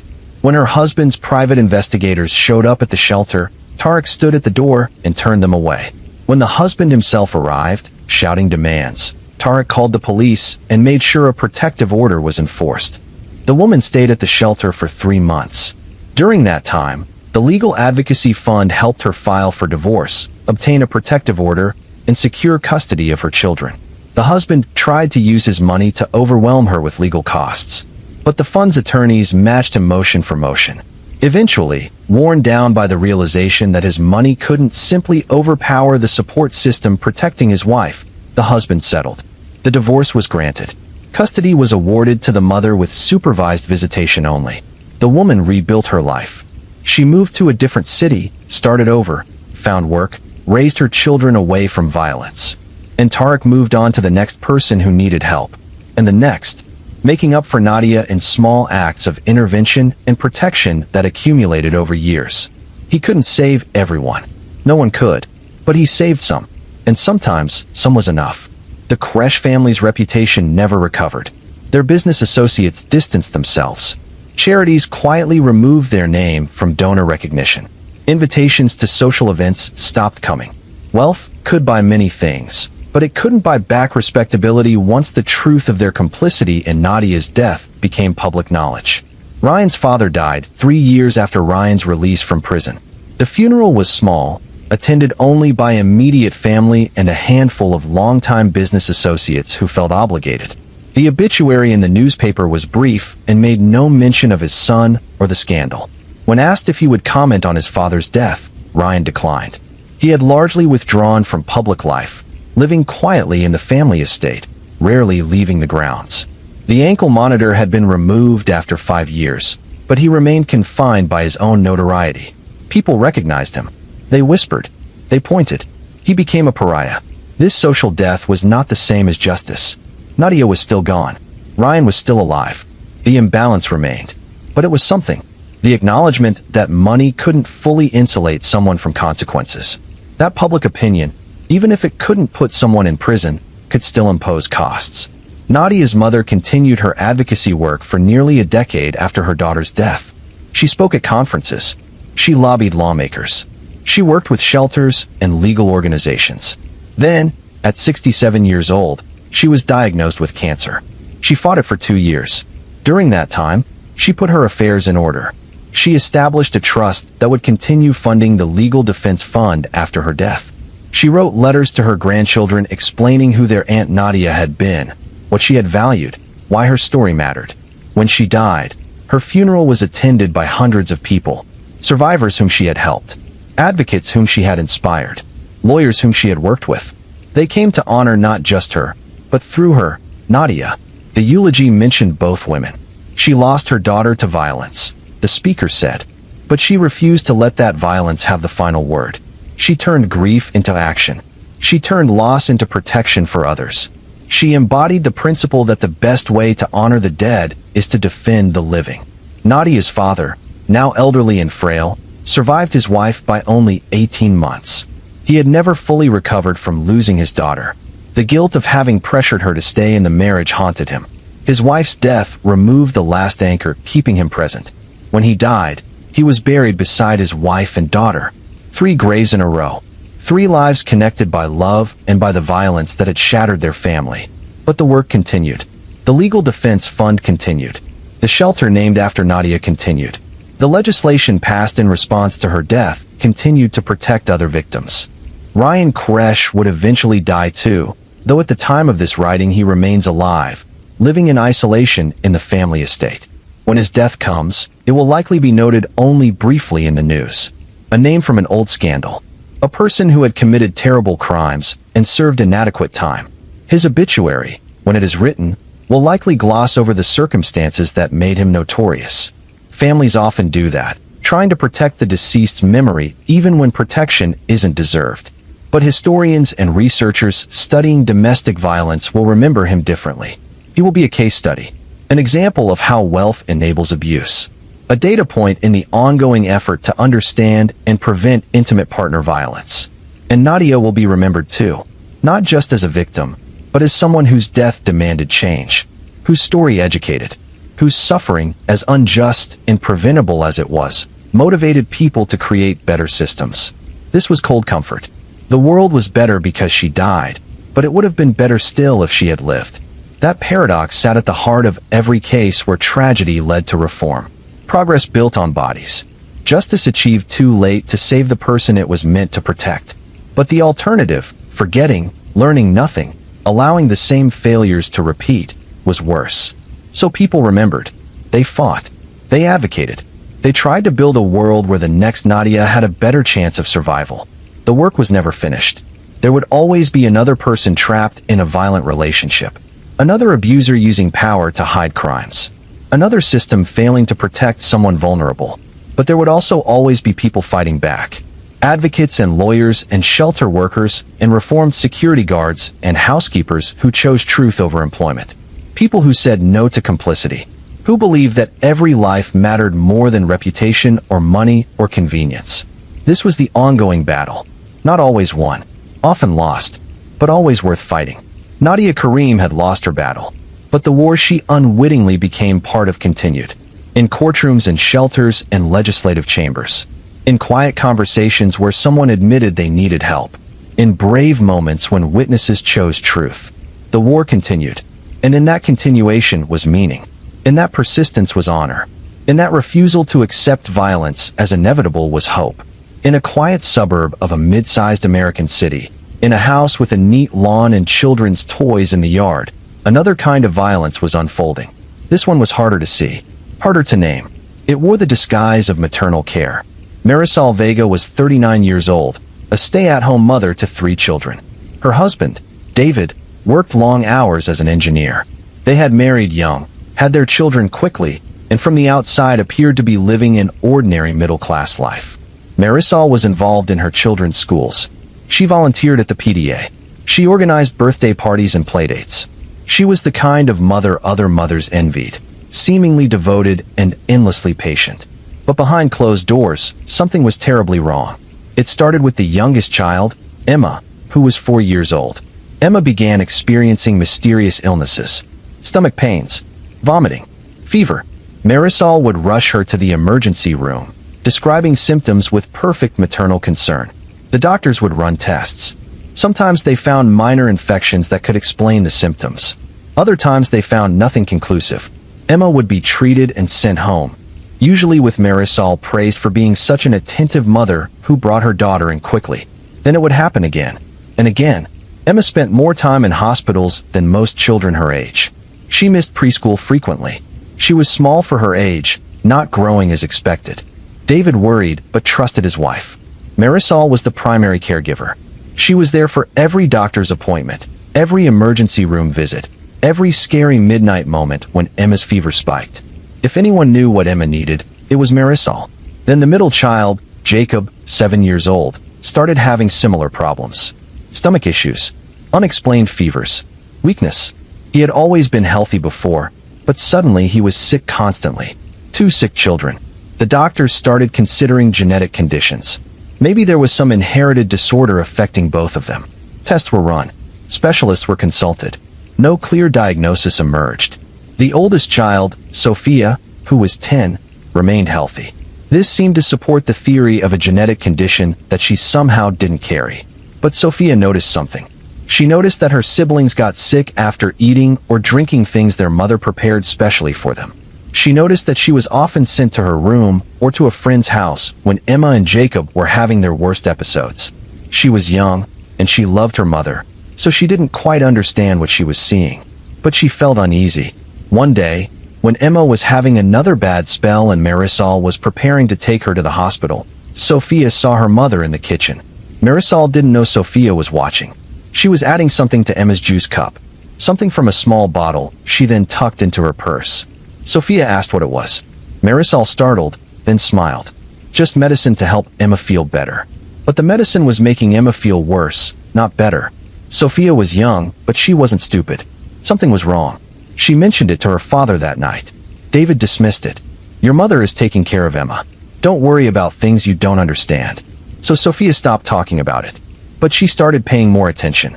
Over the following weeks, she noticed the pattern. Emma and Jacob would be fine. Then their mother would give them something special. A drink. A snack. Something just for them. And within hours, they would be sick again. Sophia started refusing food that was only for her, claiming she wasn't hungry. Marisol would seem frustrated by this, but she didn't push hard. Sophia remained healthy. Meanwhile, Emma's condition worsened. She was hospitalized for 3 days due to severe dehydration and organ stress. The doctors were baffled. Normally healthy children shouldn't be experiencing this level of distress without a clear cause. A particularly astute resident noticed something. Emma's symptoms improved dramatically when she was in the hospital. When she went home, within days she was sick again. The resident mentioned this pattern to the attending physician. Could it be something environmental in the home? The attending wondered. Mold. Toxin exposure. A social worker was brought in to assess the home environment. She visited and found nothing alarming. The house was clean. The parents seemed loving and concerned.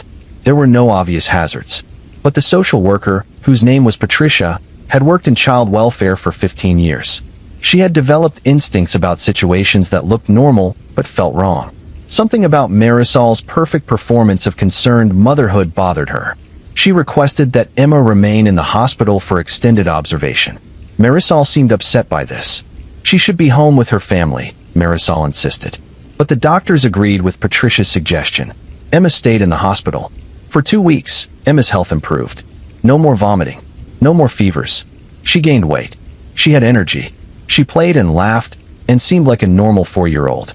The medical team was puzzled but relieved. Whatever had been causing Emma's illness seemed to have resolved. She was discharged home. Within 3 days, she was back in the emergency room. This pattern finally triggered the alert. Patricia, who had been monitoring the case, recommended that Child Protective Services get involved. Something was making these children sick, and it seemed to be connected to being home. CPS opened an investigation. A caseworker visited the home. She interviewed Marisol, David, and the children separately. Sophia, when asked if she felt safe at home, hesitated. It was the first time any adult had asked her that question directly. "I'm safe," she said. "But Emma and Jacob keep getting sick. Do you have any idea why?" Sophia looked down. She was 10 years old. She didn't want to betray her mother. But she also didn't want her siblings to keep suffering. "Mom gives them special drinks," she said quietly. "And then they get sick." The caseworker asked more questions. "What kind of special drinks? How often? Did Sophia ever drink them?" Sophia answered as best she could. She didn't know what was in the drinks. But she knew the pattern. And she knew she had stopped accepting anything her mother offered that was just for her. The caseworker shared this information with the medical team and with law enforcement. The police began an investigation. They obtained a search warrant for the Vega home. In Marisol's bathroom, hidden in a box of tampons where David would never look, they found bottles of Ipecac syrup and high-dose laxatives. Both substances, when given in excessive amounts, could cause the exact symptoms Emma and Jacob had been experiencing. They also found Marisol's journal. The entries were disturbing. "Emma's appointment went well today. The doctors are very concerned. They're talking about running more tests. It feels good to be taken seriously. They see me as such a devoted mother. Jacob's teacher commented on how much school he's been missing. I explained about his health problems. She was very sympathetic. It's nice to be appreciated for how hard this is. The support group for parents of sick children has been wonderful. Everyone understands what I'm going through. They see how strong I have to be. The journal made clear what was happening. Marisol was making her children sick deliberately, not out of hatred or malice toward them, but to receive attention, sympathy, support. The sick children made her feel important, needed, admired. It was a psychological condition called Munchausen syndrome by proxy. The perpetrator, usually a parent or caregiver, deliberately causes illness in someone under their care to gain attention and sympathy from medical professionals and others. Marisol was arrested and charged with 2 counts of child abuse. Emma and Jacob were placed in protective custody with David, who was devastated by the revelation. I didn't know, he told investigators over and over. I trusted her. I thought she was protecting them. A forensic psychologist evaluated Marisol. The assessment revealed a woman with deep-seated needs for attention and validation. As a child, she had been ignored by her parents who were focused on her chronically ill sibling. She had learned that illness brought attention. Health brought invisibility. As an adult, she had recreated that dynamic with her own children. She loved them, in her way, but she loved the attention their illness brought her more. Do you understand that what you did hurt your children? The psychologist asked during one session. I never meant to hurt them, Marisol said. I needed people to see how hard I was trying, how good of a mother I was. When they were sick, everyone appreciated me. But you made them sick. Marisol didn't answer that directly. I always took them to the doctor. I always made sure they got care. You also made sure they needed care. Silence. The trial was brief. The evidence was overwhelming. The journal entries were particularly damning, showing clear premeditation and awareness of what she was doing. Marisol's attorney attempted to argue diminished capacity due to mental illness, but the prosecution successfully argued that Marisol had known her actions were wrong, as evidenced by her efforts to hide the medications and her selective victimization of only some of her children. She was convicted on both counts of child abuse. The sentencing phase considered whether she should be charged with attempted murder, given that her actions could have killed Emma or Jacob. Ultimately, the charges remained as aggravated child abuse. She was sentenced to 20 years in prison. At the sentencing, the judge addressed her directly. You took your children's health, their childhoods, their trust, and you sacrificed all of it for attention. You were their mother. You were supposed to protect them. Instead, you became the threat they needed protection from. David divorced Marisol while she was awaiting trial. He got full custody of all 3 children. He moved them to a different city, hoping for a fresh start away from the community that knew their story. Emma and Jacob underwent extensive medical evaluation to determine what long-term damage had been done. Both had developed chronic digestive issues from the repeated exposure to toxic substances. Jacob had some kidney damage. Emma's growth had been permanently affected, but they were alive, and they were finally safe. Sophia struggled with complicated emotions. She felt guilty for not speaking up sooner.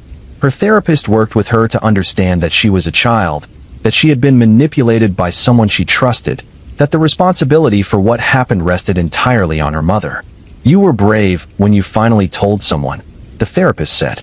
You saved your brother and sister. But Sophia didn't feel brave. She felt sad and confused and angry. Her mother was in prison. Her family was broken. Her siblings were damaged. How was any of that brave? The therapist was patient. Being brave doesn't mean you're not afraid or sad. It means you did the right thing even though it was hard. You spoke up for Emma and Jacob when they couldn't speak for themselves. Over time, Sophia began to accept this. She began to understand that her mother's actions weren't her fault. That love doesn't require keeping harmful secrets. That protecting her siblings was more important than protecting her mother's image. David struggled too. How had he missed the signs? How had he been so completely deceived? He replayed years of memories, looking for the moments he should have noticed, the red flags he had dismissed or never seen at all.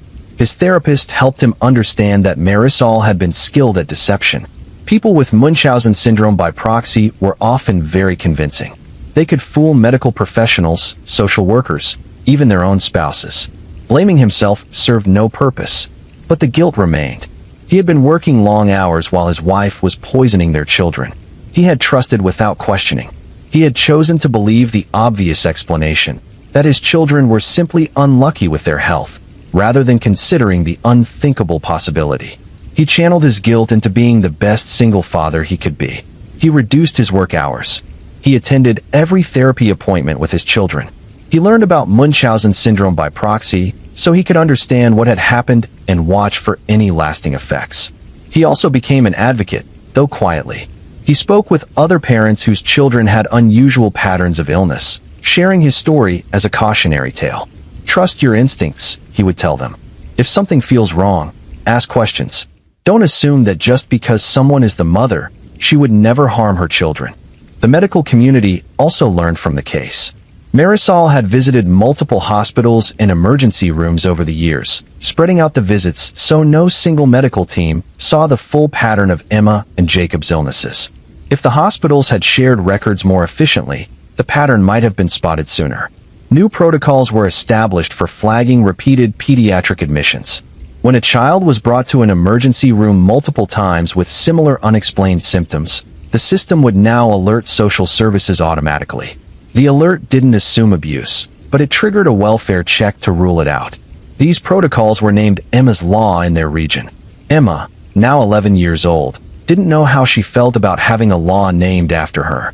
It made what happened to her feel big and public when she wanted it to feel small and private. But her father explained that the law might help other children. What happened to you was terrible, he said. But if we can use it to protect other kids, then something good comes from something bad. Emma thought about this. Okay, she said finally. I guess that's worth it. The support group Marisol had attended, for parents of chronically ill children, struggled after her arrest. The members felt betrayed. They had offered her sympathy and support. They had shared their own struggles. And all along, she had been lying to them, manufacturing the very crisis that gave her membership in their community. Some members felt violated. Others felt foolish. The group nearly dissolved.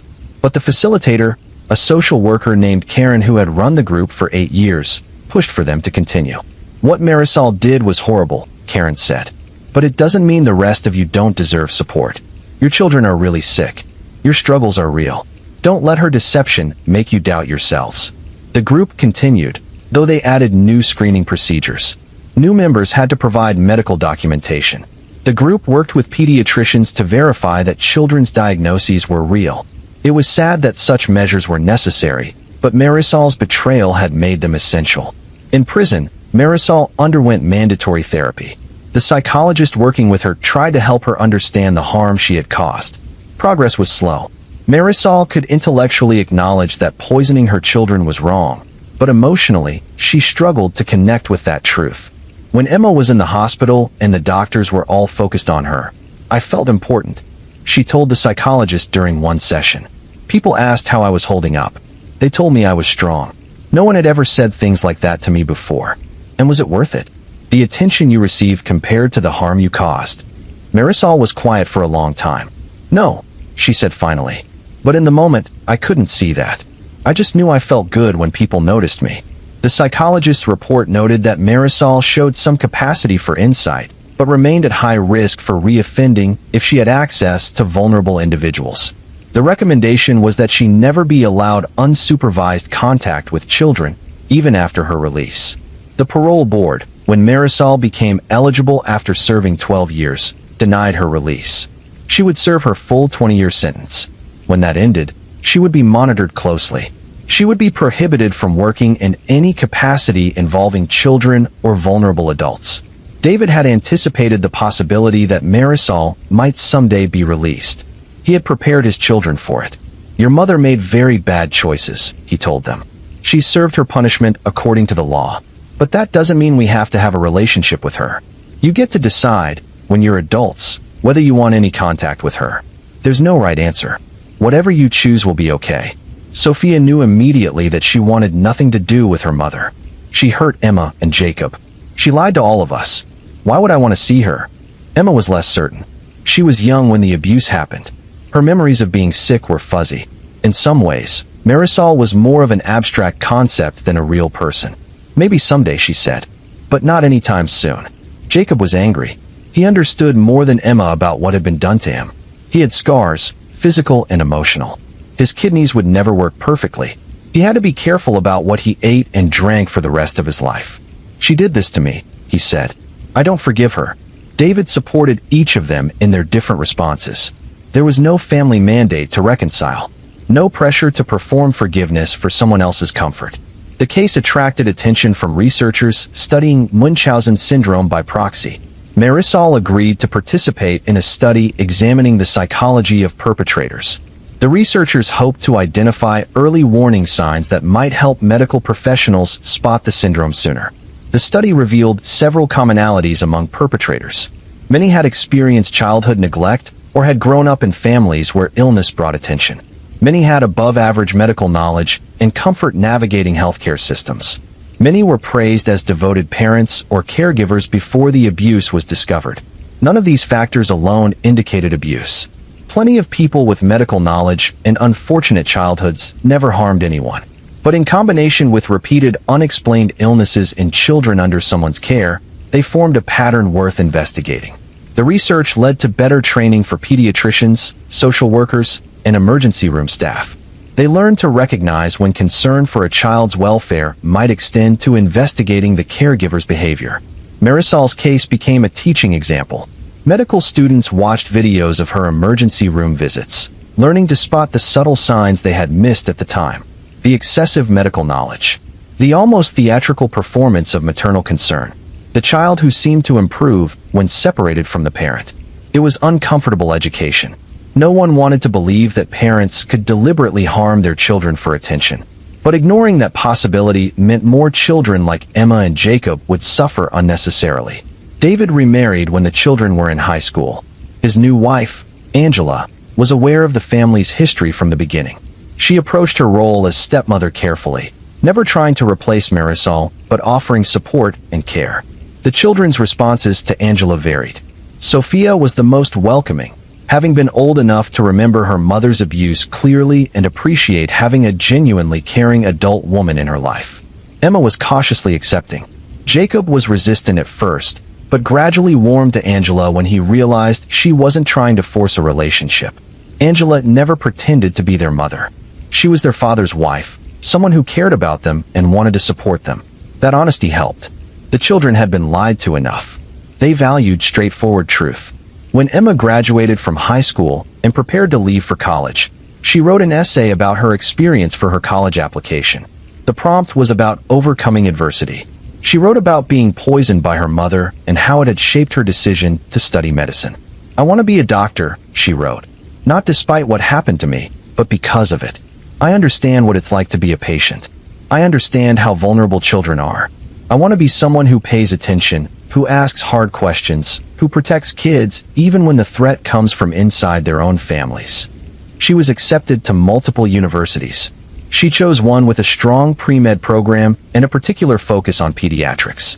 Jacob pursued psychology, wanting to understand the kind of mental illness that could lead a parent to harm a child. He wanted to help other survivors of abuse process their trauma. Sophia became a teacher. She wanted to work with children, to be the kind of adult who noticed when something was wrong, who created safe spaces for kids to speak up. All three children transformed their trauma into purpose. It didn't erase what had happened to them, but it gave their suffering meaning beyond just being victimized. David watched his children become adults and felt complicated pride. They had survived. They had thrived despite everything. But they had also lost something that could never be restored: the innocent trust that parents always protect their children. Marisol, serving her sentence, rarely saw her children's accomplishments. They didn't visit. They didn't write. The occasional update came through lawyers managing the final details of the divorce and custody arrangements. She knew Emma was in medical school. She knew Jacob was studying psychology. She knew Sophia was teaching. She told her therapist that she was proud of them. "Are you?" the therapist asked. "Or do you say that because it's what you're supposed to say?" Marisol considered this.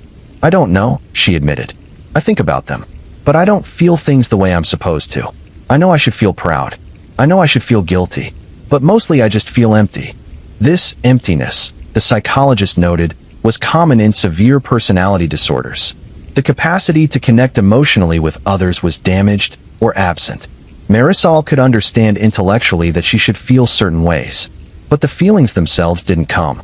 This made rehabilitation questionable. How could someone learn not to harm others if they couldn't fully grasp the emotional impact of their actions? The answer, ultimately, was that some people couldn't be rehabilitated in any meaningful sense. They could learn to modify their behavior to avoid punishment. But genuine empathy, genuine remorse, genuine change of character might be beyond their capacity. Marisol would be released eventually. She would be monitored. She would be restricted. But she would be free. And Emma, Jacob, and Sophia would live their lives knowing that somewhere, their mother existed. Not as a real presence in their lives, but as a shadow, a reminder, a reason they worked so hard to be different. The case taught dark lessons about the limits of parental love, about how mental illness could corrupt the most fundamental of bonds, about how children could be seen as objects to serve a parent's needs rather than people deserving protection. But it also taught lessons about resilience, about siblings protecting each other, about the importance of speaking up even when it feels like betrayal, about how trauma could be transformed into purpose. If you've been with me this far in this long journey through these cases, I want to thank you. These stories are heavy. They're difficult, but they're important. Make sure you like this video and subscribe to the channel. Where are you watching from? Leave a comment below. We're building something here, a community that doesn't look away from hard truths. As these stories draw to a close, it's important to step back and see what connects them. Each case is different. Different victims, different perpetrators, different circumstances. But threads run through all of them. Lauren Miles died because systems designed to protect privacy couldn't move fast enough to protect life. Her death sparked changes in how emergency data could be accessed. The law that bears her name has saved lives since. But Lauren herself couldn't be saved.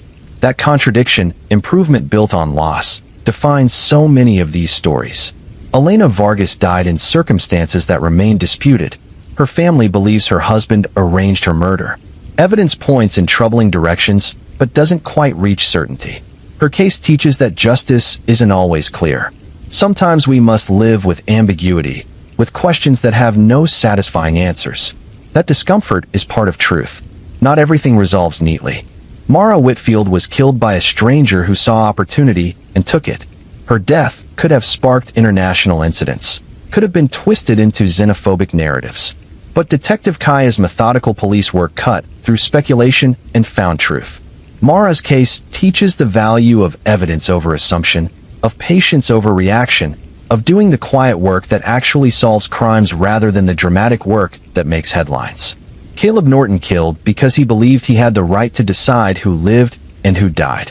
43 people died under his care before anyone stopped him. The healthcare system that employed him had warning signs, but dismissed them. His case teaches that we must listen when something feels wrong, even when we can't immediately prove it. Institutional trust matters, but blind trust kills. Hannah Reed survived an attempted abduction as a child and waited 30 years for justice. Genetic genealogy finally identified her attacker. Her case teaches that cold cases should never be forgotten, that preserved evidence matters, that technology evolves, and old crimes can be solved with new tools. Justice delayed is still justice. Ethan Rowan killed his wife and daughter rather than accept divorce.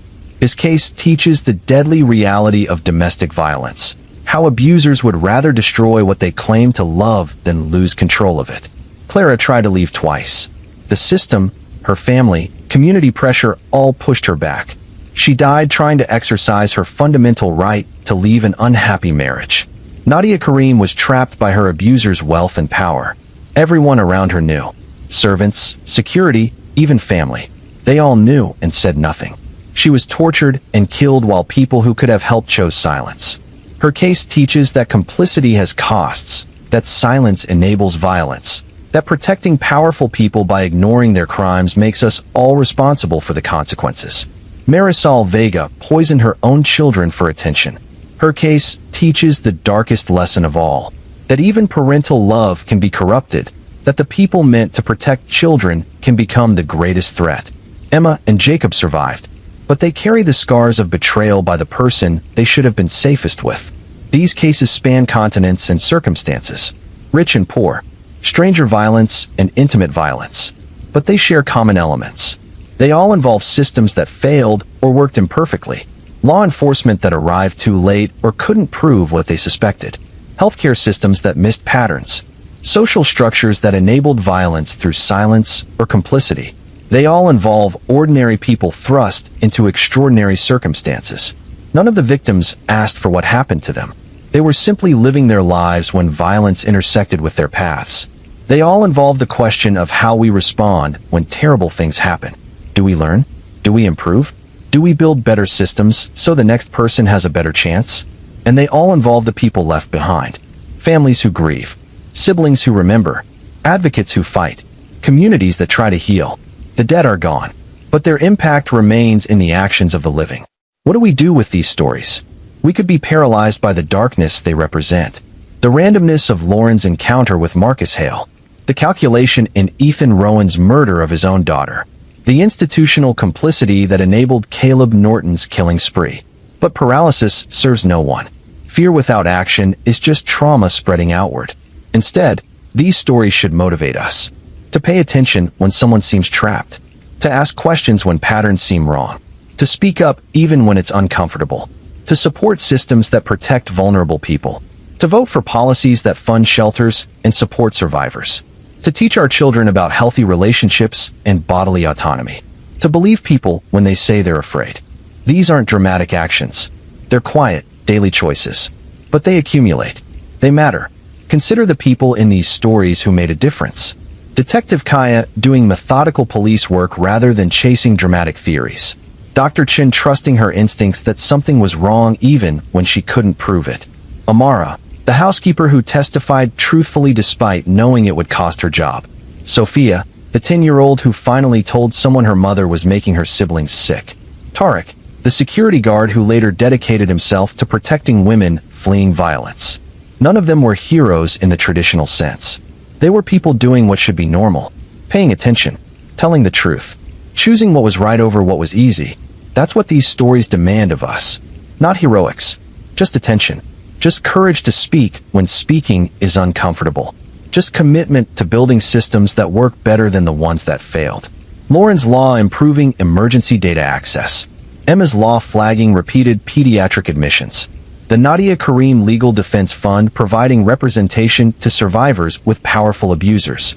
The support groups and shelters and advocacy organizations that exist because people refuse to let tragedies be meaningless.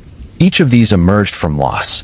Each represents someone saying, "This cannot happen again," and doing the work to make that statement true. The work is never finished.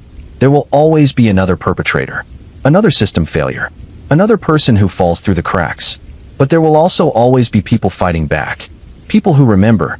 People who insist that victims mattered, that their deaths or suffering should mean something, that we owe them the effort to do better.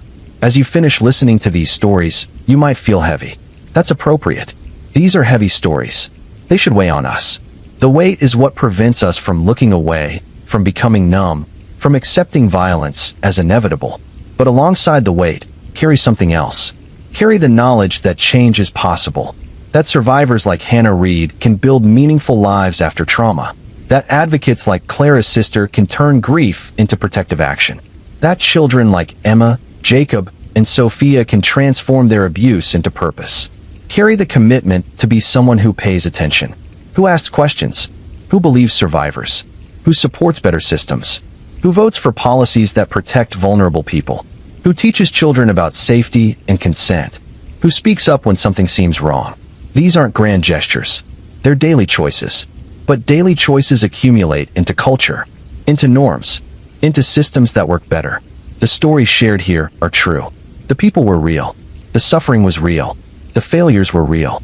But the changes that emerged were also real. The laws passed. The protocols improved. The awareness increased. The next person in danger had slightly better chances because of lessons learned from the previous person who died. That's not consolation. It doesn't make the deaths okay, but it gives them weight beyond tragedy. It makes them warnings that were heeded, lessons that were learned, catalysts for improvement. Lauren Miles will never know how many people her death saved through improved emergency data access. But people are alive today because police could act faster when someone went missing. That's her legacy. Mara Whitfield will never know how many cold cases were solved using the genetic genealogy techniques refined through cases like hers. But families have answers they wouldn't otherwise have. That's her legacy. Clara and Sophie Rowan will never know how many women successfully left abusive relationships because of improved shelter capacity and legal support. But survivors exist who might not have without those changes. That's their legacy. Nadia Karim will never know how many women the Legal Defense Fund protected from abusers with power and wealth. But those women are safe. That's her legacy. These legacies don't erase the horror of what happened, but they give it meaning. They transform senseless violence into purposeful change. And that's what we owe the dead. To learn, to improve, to build better, to make their suffering count for something beyond just more suffering.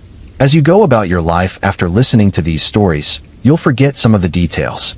That's natural. The mind protects itself from dwelling too long in darkness. But let the core lessons remain. Pay attention. Speak up. Support survivors. Demand better systems. Vote for change. Teach the next generation. Be the person someone in danger can turn to. These are simple actions, but they're the difference between more tragedies and fewer. Between systems that fail and systems that protect. Between silence that enables and voices that intervene. The stories don't end with the final verdicts or the last funeral. They continue in how we choose to live afterward, in what we learn, in what we change, in how we show up for each other. Violence is part of human experience. That's a hard truth. But so is resilience. So is solidarity. So is the capacity to look at horror and say, not again, not if I can help it. That capacity is what separates us from the perpetrators in these stories. They chose violence. We choose differently. We choose to protect, to support, to improve, to remember in ways that honor rather than exploit. These stories were difficult to hear. Thank you for staying with them. Thank you for not looking away. Thank you for carrying the weight of knowing about Lauren, Elena, Mara, the patients Caleb killed, Hannah, Clara, Sophie, Nadia, Emma, Jacob, and all the others whose names represent real lives lost or damaged. Remember them. Let them matter. Let their stories inform how you move through the world. How you respond when someone says they're afraid. How you vote. How you show up. How you teach your children. How you support your community. That's how we fight back against the darkness these stories represent. Not with fear or despair. With purposeful action. With commitment to doing better. With refusal to let tragedy be the end of the story. The dead can't speak for themselves anymore. But we can speak for them.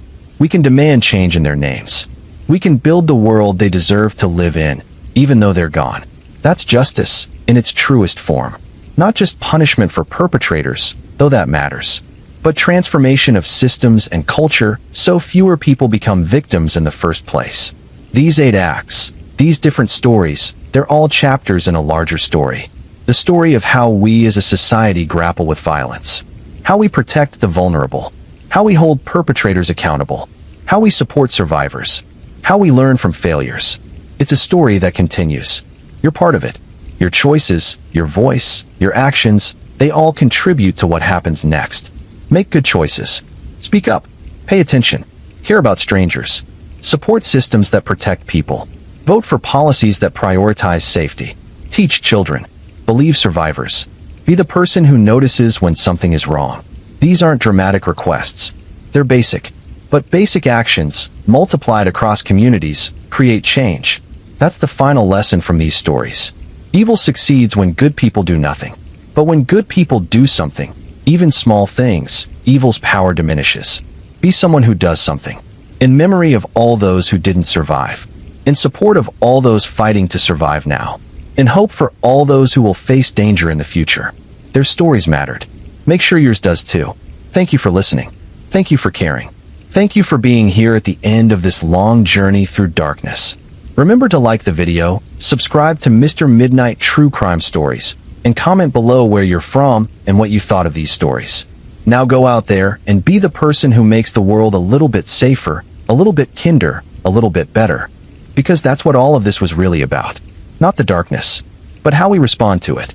Not the violence, but how we work to prevent it. Not the deaths, but how we honor the lives by fighting for the living. Rest in peace to all those whose stories were told here. Your suffering was not in vain. People are learning. Systems are changing. You are remembered. And to those still fighting, still surviving, still afraid, you are not alone. People are paying attention. People are fighting for you. Help is possible. Safety is possible. You deserve both. These stories end here. But the work continues. Be part of it. Good night.